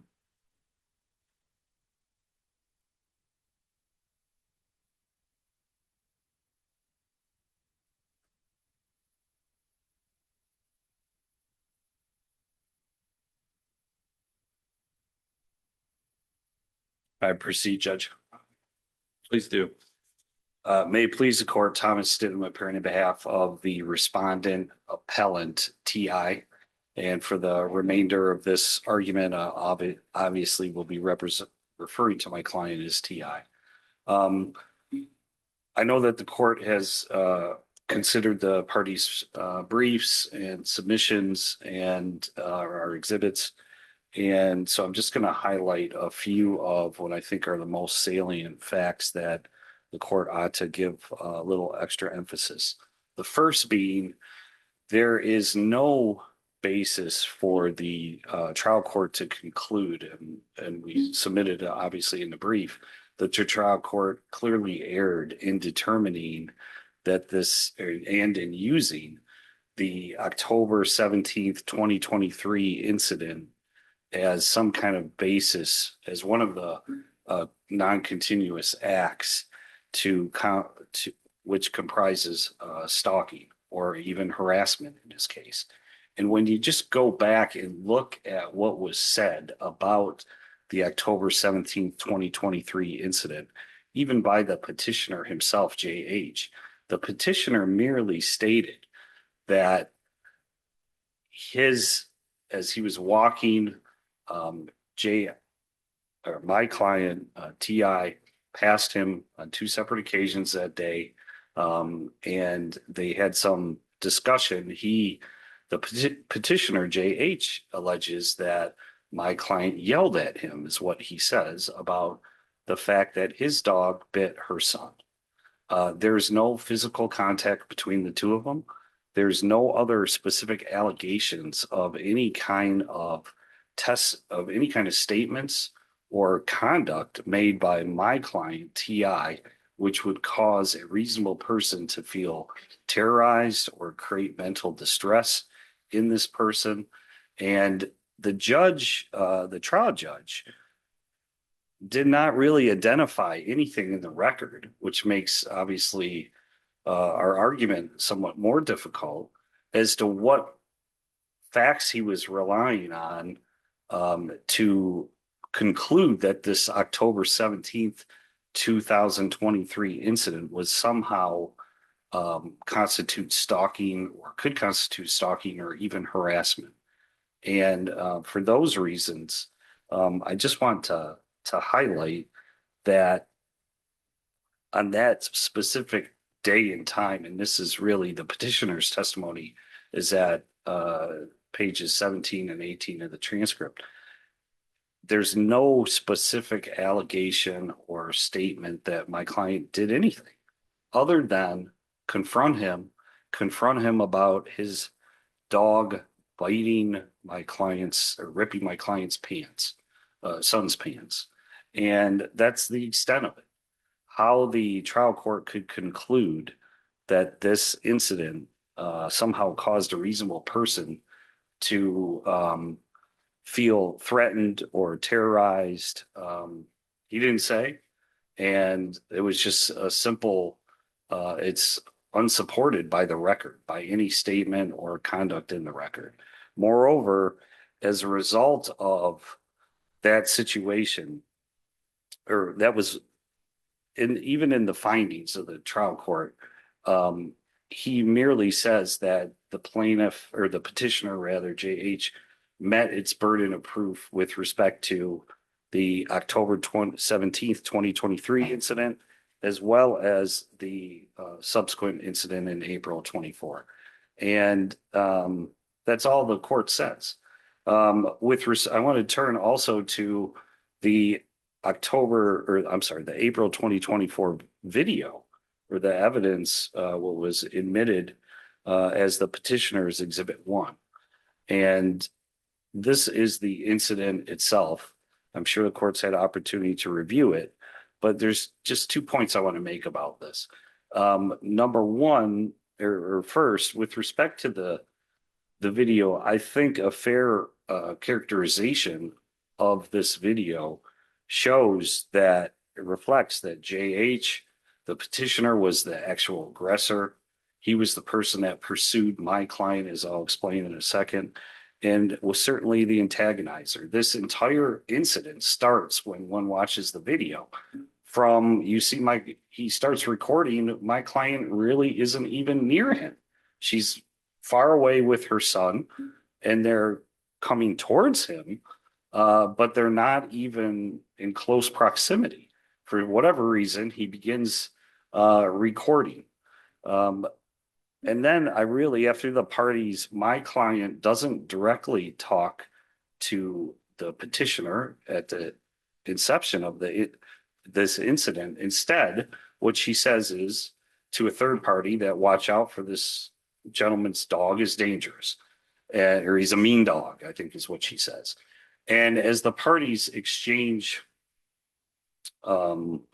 perhaps unkind words, but certainly not threatening words, certainly not true threats, certainly not anything that would cause a reasonable person to feel terrorized or threatened. What happens is at the 56-second mark, that is when the petitioner, JH, screams at my client, "You're an irresponsible mother, you're an awful mother." And that is when my client, as the video shows, she stops riding her bike at that time. She puts her bike down and she does cross the street approaching the petitioner. And then they call each other a couple unkind names about whether or not you're disgusting and despicable. But really after they argue some more, or bicker, I submit, about the October 17th incident, really what happens is at the 134 mark, the petitioner JH tells my client that your child needs to be controlled. And at that point, and this is I think the critical point the court ought to revisit, is at that point in time when JH says your child needs to be controlled, my client TI turns around and she asks him controlled how. It's at this point that the petitioner leaves the sidewalk, marches into the street towards my client, thrusts the phone in her face, and that's when the alleged incident, thrusting the phone into the face, which my client testified, she pushed the phone away out of her face. She did not hit the petitioner. And I think the court erred in finding that all the statements which we identified in our brief that my client made, they were all constitutionally protected. The court ignored that. There's nothing that would cause a reasonable person to feel terrorized or threatened by those statements. And it's clearly depicted, I think a reasonable person would conclude the same when one watches the video. And lastly, Your Honors, the third point I just want to make is obviously this case is obviously not moot for the reasons the Supreme Court cited in the TM versus MZ case at 501 Mich. We're familiar with it. So, unless there's any questions, I know the court's read everything, so. No questions. Thank you very much. Thank you. That item is submitted. Oh, right, I'm sorry, I apologize. Does anyone on the panel have a question for Ms. Trout? Ms. Trout, thank you for appearing via Zoom here today. In case any of us had questions, we appreciate your appearance, and we appreciate the appearance of the opposing counsel as well. This matter is submitted, and we are moving to the next item on the docket. Next item is number 21. It is 375-337. And that is In re Pope / Tucker Miners. And we have, I believe, Mr. Marshall. No one's checked in. Okay, well then that matter is submitted in the briefs. Now I'm going to run through several cases that we need to call that where folks are not endorsed, but we're going to go through each. Oh, and I don't know if I said it, but so the 375-337 is submitted. So the next item on the docket that we're calling is number 22, which is case number 377-261, Richardson v. Snipes. And my understanding, no one is endorsed on that case. Am I right about that, Kevin? And no one's checked in. So that matter is submitted on the briefs. Next, we call item number 23, which is case number 374-354, BMFC versus MSC. I believe nobody is endorsed for that either. Did anyone check in? Oh, we have a pro se. So I guess you're here just in case the panel has any questions. Do any of the panel members have questions? I do not have any questions, but sir, thank you for appearing here today. Just in case somebody on the panel did have a question, your matter is submitted on the briefs. We are now calling the next matter on the docket, which is number 24. Case number is 374-827, In re R.C. Young minor. No one is endorsed for oral argument. Did anyone check in? Okay, so that matter is also submitted on the briefs. We're next calling item number 25 on the docket, which is 372-641, In re M.A.X. Reed-Moore minor. No one is endorsed for oral argument. Has anyone checked in? Okay, so that matter is submitted on the brief. Next, we have case number 26, In re Allen / Kahar minors. No one is endorsed for oral argument on that matter either. Has anyone checked in? Okay, that matter is also submitted on the briefs. And finally, we have item number 10, which was moved to last on the docket, which is case number 364-700, People versus Cunningham.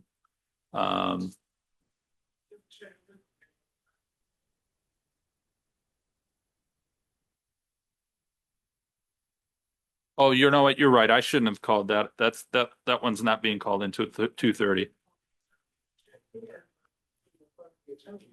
Okay. Well, that matter is scheduled to be heard by the court at 2:30. So we will pass that matter until 2:30. And so we are adjourned until 2:30.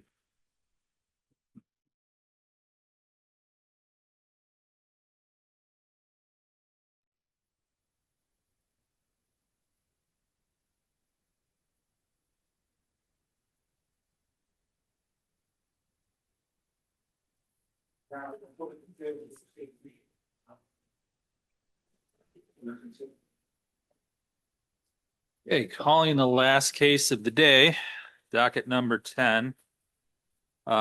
Case number 364-700, People v. Cunningham. And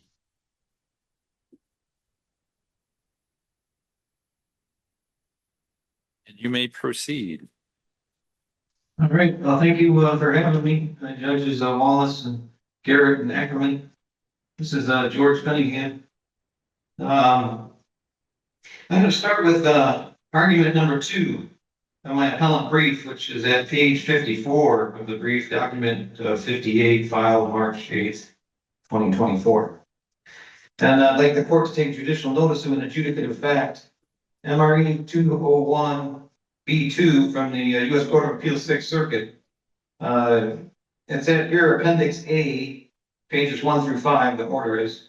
It's also cited at case number 22-1279, Cunningham versus Quinn, 2022 US APP Lexus 30861. The decision was on November 7th, 2022. This was before a 3-judge panel and is an ICARA petition, which I appealed to them on the International Child Abduction Remedies Act for my son to be returned. This went before, I'm going to quote from the page 1 of Appendix A, or if you're online, it's at star 1. Before Judges Norris, Moore, and Gilman, circuit judges, we take judicial notice of portions of transcript from Cunningham's state criminal trial for forcibly kidnapping his son. Upon examination, unanimously agree that oral argument is not needed, Fed P 34A. And then at page 4 concludes, and we conclude that Cunningham stated a claim for relief. It's actually stated in double negatives there, but that's what they state is a claim for relief is what they come to. And at page 2, they state that ZC's habitual residence was the Philippines and that Ohio authorities had wrongfully removed and retained ZC from Cunningham's custody at the airport in November 2014. And then at page 3, they state in breach of rights of custody from the state of Philippines in this case, in which the child is habitually resident immediately before removal, Hague Convention Article 3. And 22 USC 9001 is ICAR cited it. And then at also page 3, and that Quinn's, that's the plaintiffs in this case, perpetrated an illegal international adoption of ZC, and that his petition was timely under the Hague Convention because ZC remains in an unsettled environment. And then also at page 3, they find a sufficient factual matter, they're quoting the Supreme Court, sufficient factual matter accepted as true to state a claim for relief that is plausible on its face.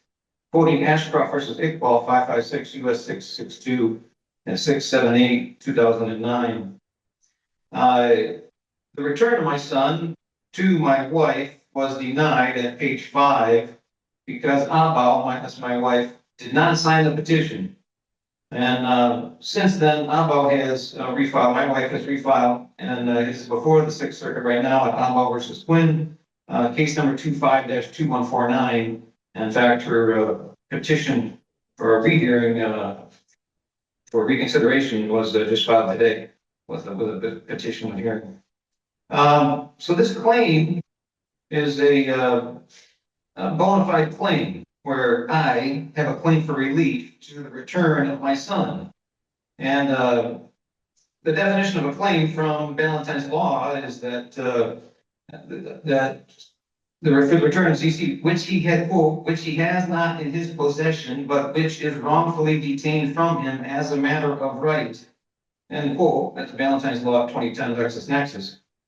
And Michigan appeals case precedent here citing from Tiska versus Tiska, TYSZKA 200 MISH-App 231 and 235 from 1993 states that, quote, if a wrongful retention is found, as we have here, the Sixth Circuit has found a wrongful retention of my son. The issue of custody would then be decided in the place of habitual residence, in our case for ZC, the Philippines, by a tribunal with subject matter jurisdiction. And then in point 5 here I have is the Sixth Circuit concluded that the Ohio court's award of custody to the Quinns did not, as the district court suggests, bar Cunningham's Hague Convention petition. That's from Article 17 of the Hague Convention. And they're citing Holder versus Holder, 305 F.3D at 854 at 865, 9th Circuit 2002. And this is at Appendix A, page 4. And citing Holder at 865, vacating a state court's order from its jurisdiction. Further, they say subject matter jurisdiction, that's at Holder head note 3. So they vacated the Ohio State's custody order that all of this is predicated upon. The the alleged kidnapping, the standing to even bring charges. Going on, point 6, the Sixth Circuit quote, this is another quote from which they cited, has power to vacate state custody determinations and other state court orders that contravene the convention. Holder at 865. The Sixth Circuit decision divested Ohio and Michigan state courts of subject matter jurisdiction. The order effectively vacated the Michigan State Court illegal adoption decree, which the claim for my return has vacated. So, continue with this argument. I'm just going to cite a few case laws here from point 7. Subject matter jurisdiction of legal term of art, which concerns the court's authority to hear and determine cases. People versus Washington, 508 Mich. 107 at 121 from 2021. This authority is not dependent upon the particular facts of the case, but instead is dependent on the character or class of the case pending. Washington 508 at 121. Unlike other errors that the defendant eventually loses the ability to raise, the lack of subject matter jurisdiction cannot be ignored for purposes of finality, because the existence of subject matter jurisdiction goes to the trial court's very authority to bind the parties to the action at hand. That's Washington 508 Mich. at 132. And it states that an action taken without subject matter jurisdiction is void and of no more value than as though it did not exist. And point 8, subject matter jurisdiction in this case was vested in, and I'm sorry, in the federal court, as they recognized, and in the Philippines court. And this court, cited for People versus George, 399 Mich. at 638 at 640, 1997. And reversal is required then, quote, the circuit court does not have jurisdiction at this time to retry the defendants, citing George at 399 Mich. at 640. And point 9, the plaintiff's actions are preempted. Quote, if a state law proceeding is preempted by the federal law, the state courts lack subject matter jurisdiction to hear the state law cause of action. This is cited from Pekowski versus United Food, COMMER period, Workers Local 951, 289 Mich. at 132 at 139 and 140. Under Foster versus Foster 509 Mich. 109 at 125 and 2022. When there is a want of jurisdiction over the parties or the subject matter, no matter what formalities may have been taken by the trial court, the action thereof is void because of its want of jurisdiction, and consequently its proceedings may be questioned collaterally as well as directly. They are of no more value than as they did not exist.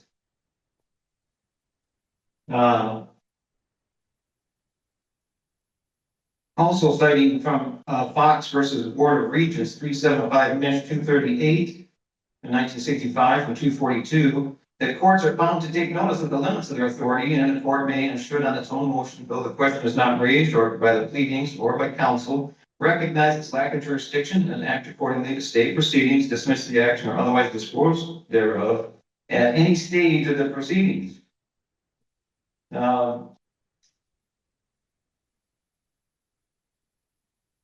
And of course, I would like to state to this court that perhaps they want to sua sponte on your own motion, though the question is not raised by the pleadings or by counsel, as the former site said, or by me, applying these authorities to the Sixth Circuit's decision to my co-defendant, John Scott Stigler.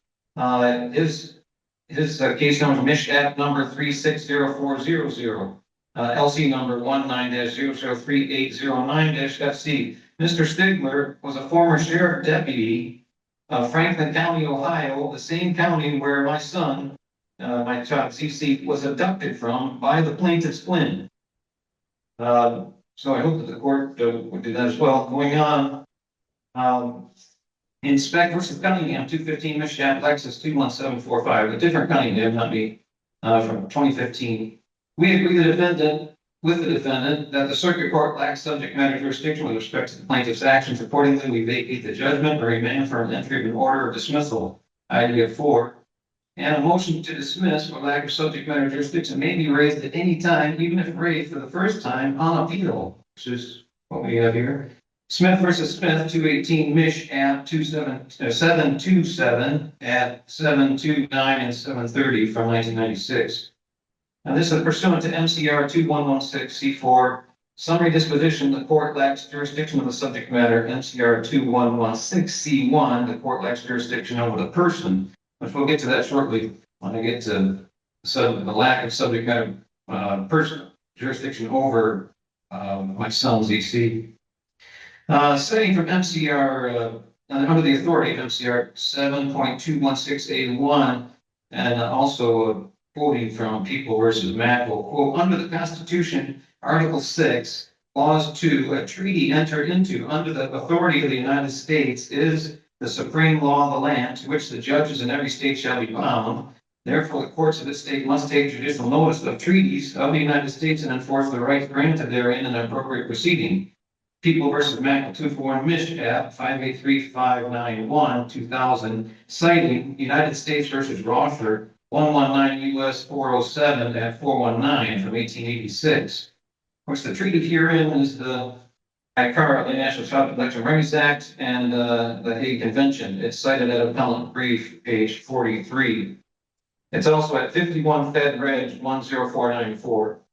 And there's two actually involved, which is the second one is the International Adoption Act or Intercountry Adoption Act and the Hague Convention associated with that. It's at 42 U.S.C. 14944. And it's at appellant brief, page 38. So with that, I want to enter an oral motion. I have to answer it now. We have 15 minutes left. An oral motion to dismiss for lack of subject matter jurisdiction. I, Lieutenant George Cunningham, move this court to dismiss for lack of subject matter jurisdiction under MCR 2.116C4. Summary disposition. This court lacks jurisdiction of the subject matter. And see U.S. Court of Appeals 6th Circuit that I just cited to you, Cunningham versus Quinn, 2022 U.S. Lexus 30861 at 7. Appendix A, you have there, page 1 to 5. Divesting the Michigan and Ohio State courts of subject matter jurisdiction, vacating the Michigan court's illegal adoption order and the Ohio court's custody order from their jurisdiction. And I cite Holder versus Holder again, which I've already cited for you. Vacating the state court's order from its jurisdiction. Subject matter jurisdiction, Holder at 865, head note 3, ordering that Cunningham has a claim for relief. And when a court is without jurisdiction of the subject matter, any action with respect to such a cause other than to dismiss it is absolutely void. Fox versus Board of Regents 375 Mich. 238 242 from 1965. Quote, a court which has determined that it has no jurisdiction should dismiss the action and the cause remanded to the lower court for an entry of an order dismissing the actions, end quote, with prejudice, ID 243. The Chippewa 50th Circuit Court must vacate all convictions, expunge the record and the illegal adoption order from the family division as a matter of right and of law. MRE 201B2, judicial notice of adjudicative effect. I have one other oral motion that this raises because of a motion to amend or withdraw my argument number 3 under the doctrine of res judicata. My argument number 3 is the knowing use of perjured testimony and suppression of the birth certificate evidence by law enforcement with bad faith. And because this has already been adjudicated, the real cause of action here is not what the perjured testimony and whatnot. The real cause of action here is that these were used in the illegal international adoption. This birth certificate was stolen for 2 years and 5 months from the vault, then replaced 2 days into trial. But the remedy to this detracts from the actual cause of action. The remedy to this is a new trial. Well, it's already been adjudicated. It's overturned, it's void, it's vacated, this illegal international adoption. And this would only serve to extend the injustice to my son, CC, and separating him from me, his father. So this is under res judicata, the doctrine of res judicata. I withdraw argument 3, move to withdraw argument 3. And this has already actually been punished by the circuit court. The circuit court has terminated the chief public defender, Jennifer France, for concealing the removal of this evidence. And I'll cite that again here coming up, but you've seen that in the brief already. Under res judicata, under the doctrine of res judicata, the same cause of action has been adjudicated at Cunningham versus Quinn, 2022, U.S. Appeal Lexus. number one, on the merits, two, with the same parties, and three, this matter was resolved at the Sixth Circuit requiring MCR 2.504B3, involuntary dismissal, effect 3 for the lack of jurisdiction. And I have a cite here also from Washington versus Sinai Hospital, HOSP period, 478 Mich 412 at 418, 2007, head note 4. The doctrine of res judicata is employed to prevent multiple suits litigating the same cause of action, which is what we're now doing here. The doctrine bars a second subsequent action when, one, the prior action was decided on the merits, two, both actions involve the same parties or their privies, and three, the matter in the second case was or could have been resolved in the first.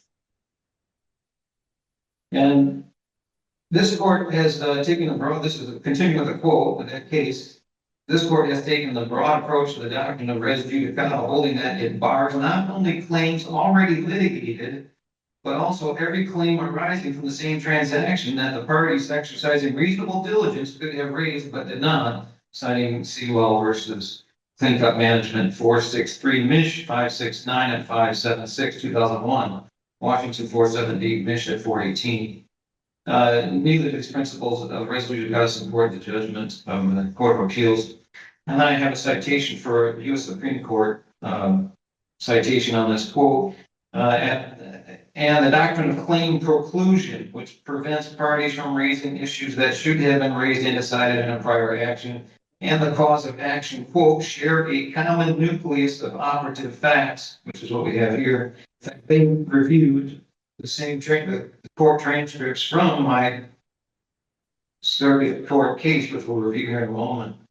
For a claim going on the quote for claim preclusion to apply, this is cited at Lucky Brand Dungarees Inc. versus Marcel Fashion Group Inc. GRP Inc. 590 US 405 at 406 and at 413 from 2020. Another thing that we raised with this is, did I raise these arguments at the Chippewa court, which is cited from Quinn versus State, not the Quinn involved in this case. 2024 Michigan Lexus 6146 from 2024 at 6. And yes, I did raise these grounds. I wanted to cover this at 22.1. The International Child Protection Remedies Act petition was filed there. You can see this at reply brief, Doc 96, filed 7/10/24, page 3, the procedural history. Page 4, the ICARA petition filing refused, and an appellant brief, page 42 and 43. At 22.2, the my ICARA petition was argued at the disqualification hearing at the Chippewa 50th Circuit on June 16th of 2021, about 2 months before trial.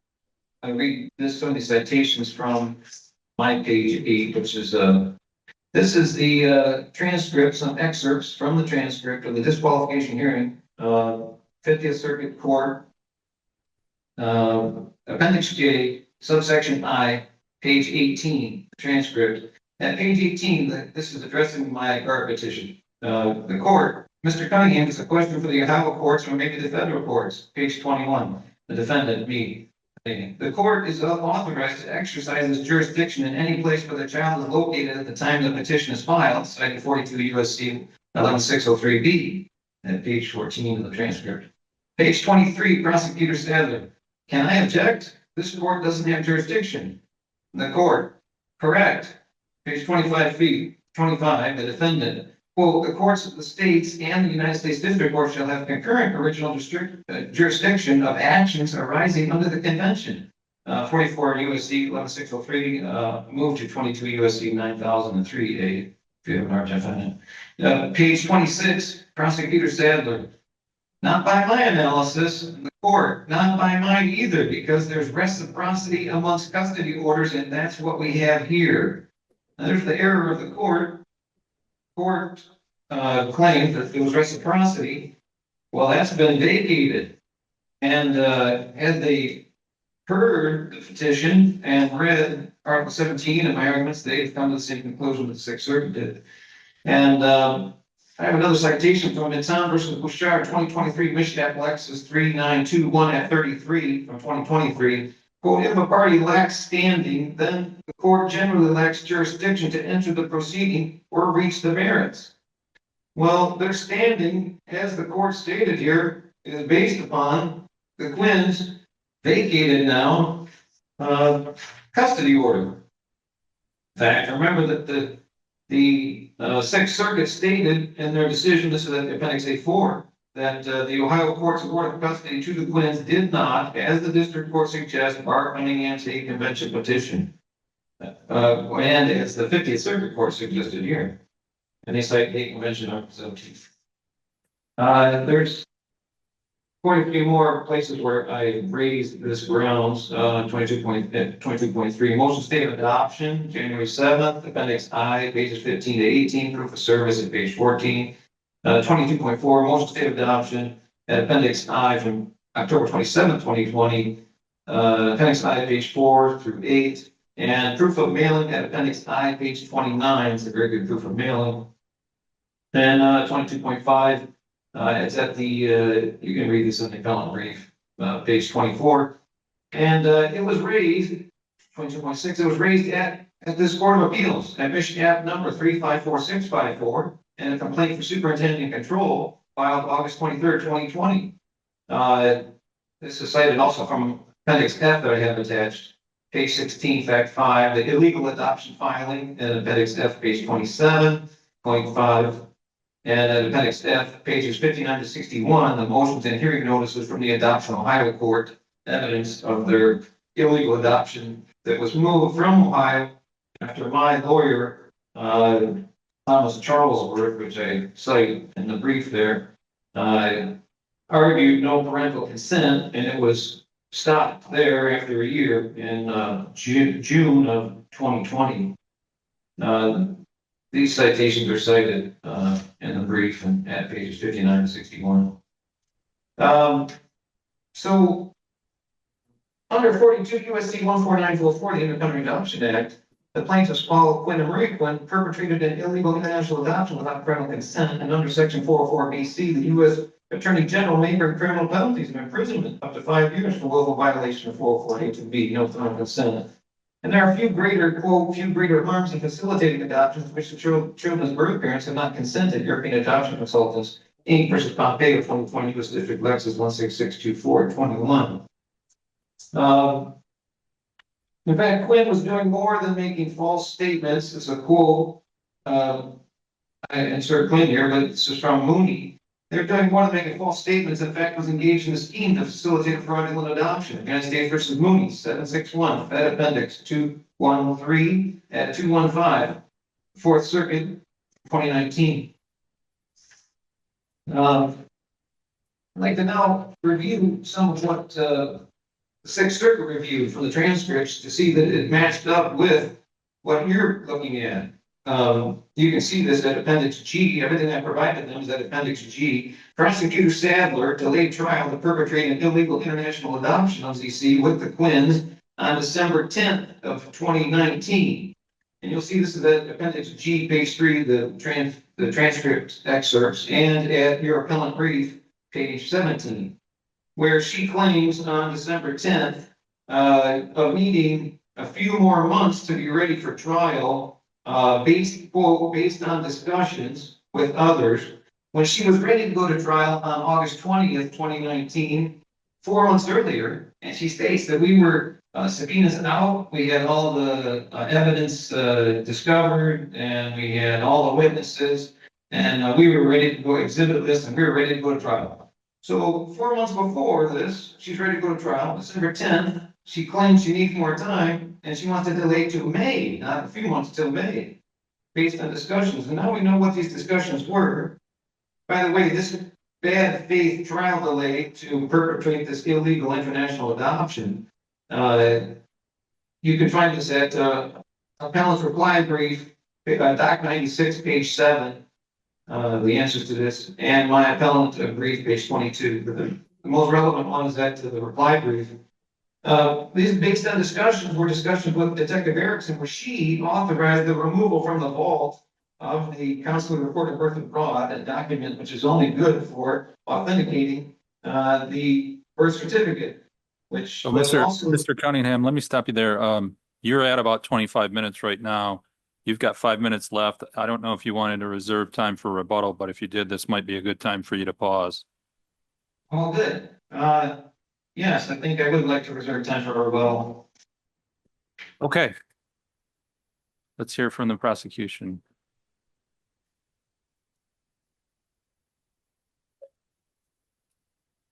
Good afternoon, Your Honors. May it please the court, Nick Johnson, Assistant Attorney General on behalf of the people appellee of Chippewa County. I believe my brief adequately addresses the three issues that defendant raises. So I will stand on my brief. I'd be happy to answer any questions the court has if I can clarify anything. Any questions? Court has no questions. And with that, we'll hear rebuttal from Mr. Cunningham. Okay, I'd like to finish this then with my time then. You've got 5 minutes. 5 minutes, thank you. Detective Erickson removed evidence. They removed the birth certificate. This is all covered in the brief, so I'm not going to cover too much, but page 4 of what they reviewed is on your appellant brief, page 21 and 15. I think you've read through these and read the evidence and then removing the evidence from the walls. They terminated Chief Public Defender Jennifer France for concealing the removal of this evidence. And the 2 letters, that's Appendix G, page 4. That's what the Sixth Circuit also reviewed. So they reviewed all the same stuff to show that they've reviewed all the merits of this case. That's at appellant brief, page 16. Detective Mitchell's false testimony in 2 places at the preliminary exam, where he failed to produce the child's actual birth certificate after inventorying 2 birth certificates, plural, one of them being which he testifies to later, the child's Malaysia birth certificate, which was not copied nor reproduced. So it was deprived to us for 2 years and 5 months, so we couldn't file the second petition. We couldn't file, I couldn't argue the motion to dismiss, which I mentioned on there. And the two pieces, the lack of personal jurisdiction over my son, the child ZC, a party to the criminal case, allegedly kidnapped victim, but he is actually the victim of plaintiffs Marie and Paul Quinn and their abduction of ZC and the removal of the birth certificate from Sheriff Hall during proceedings and perjured testimony of Paul Quinn et al. In the international illegal adoption, which has been found by the Sixth Circuit. So he's a victim of them, not a victim of me. And I also want to state that outside of abduction by the plaintiff Quinns, ZC, my son, had no contact to constitute personal availment with the foreign state. This is cited from Whitbeck versus Bill Cody's Ranch Inn, 428 Mich, 659 at 667 from 1967. He was taken right off of the plane in Ohio at 11 months old and abducted illegally, as the Sixth Circuit has found, and now an illegal adoption as well. He has had no personal availment. Also, I want to point this out, moreover, a lack of standing in the vacated Ohio custody order, which would create standing to have given them standing to prosecute, no longer had a basis on which to claim a substantive right of custody. This is cited from in regard to Clausen, CLAUSEN, 442 Mich, 648 at 683 from 1993. The argument is that appellant brief, page 54, with Luke John, Defenders of Wildlife, 504 US 555.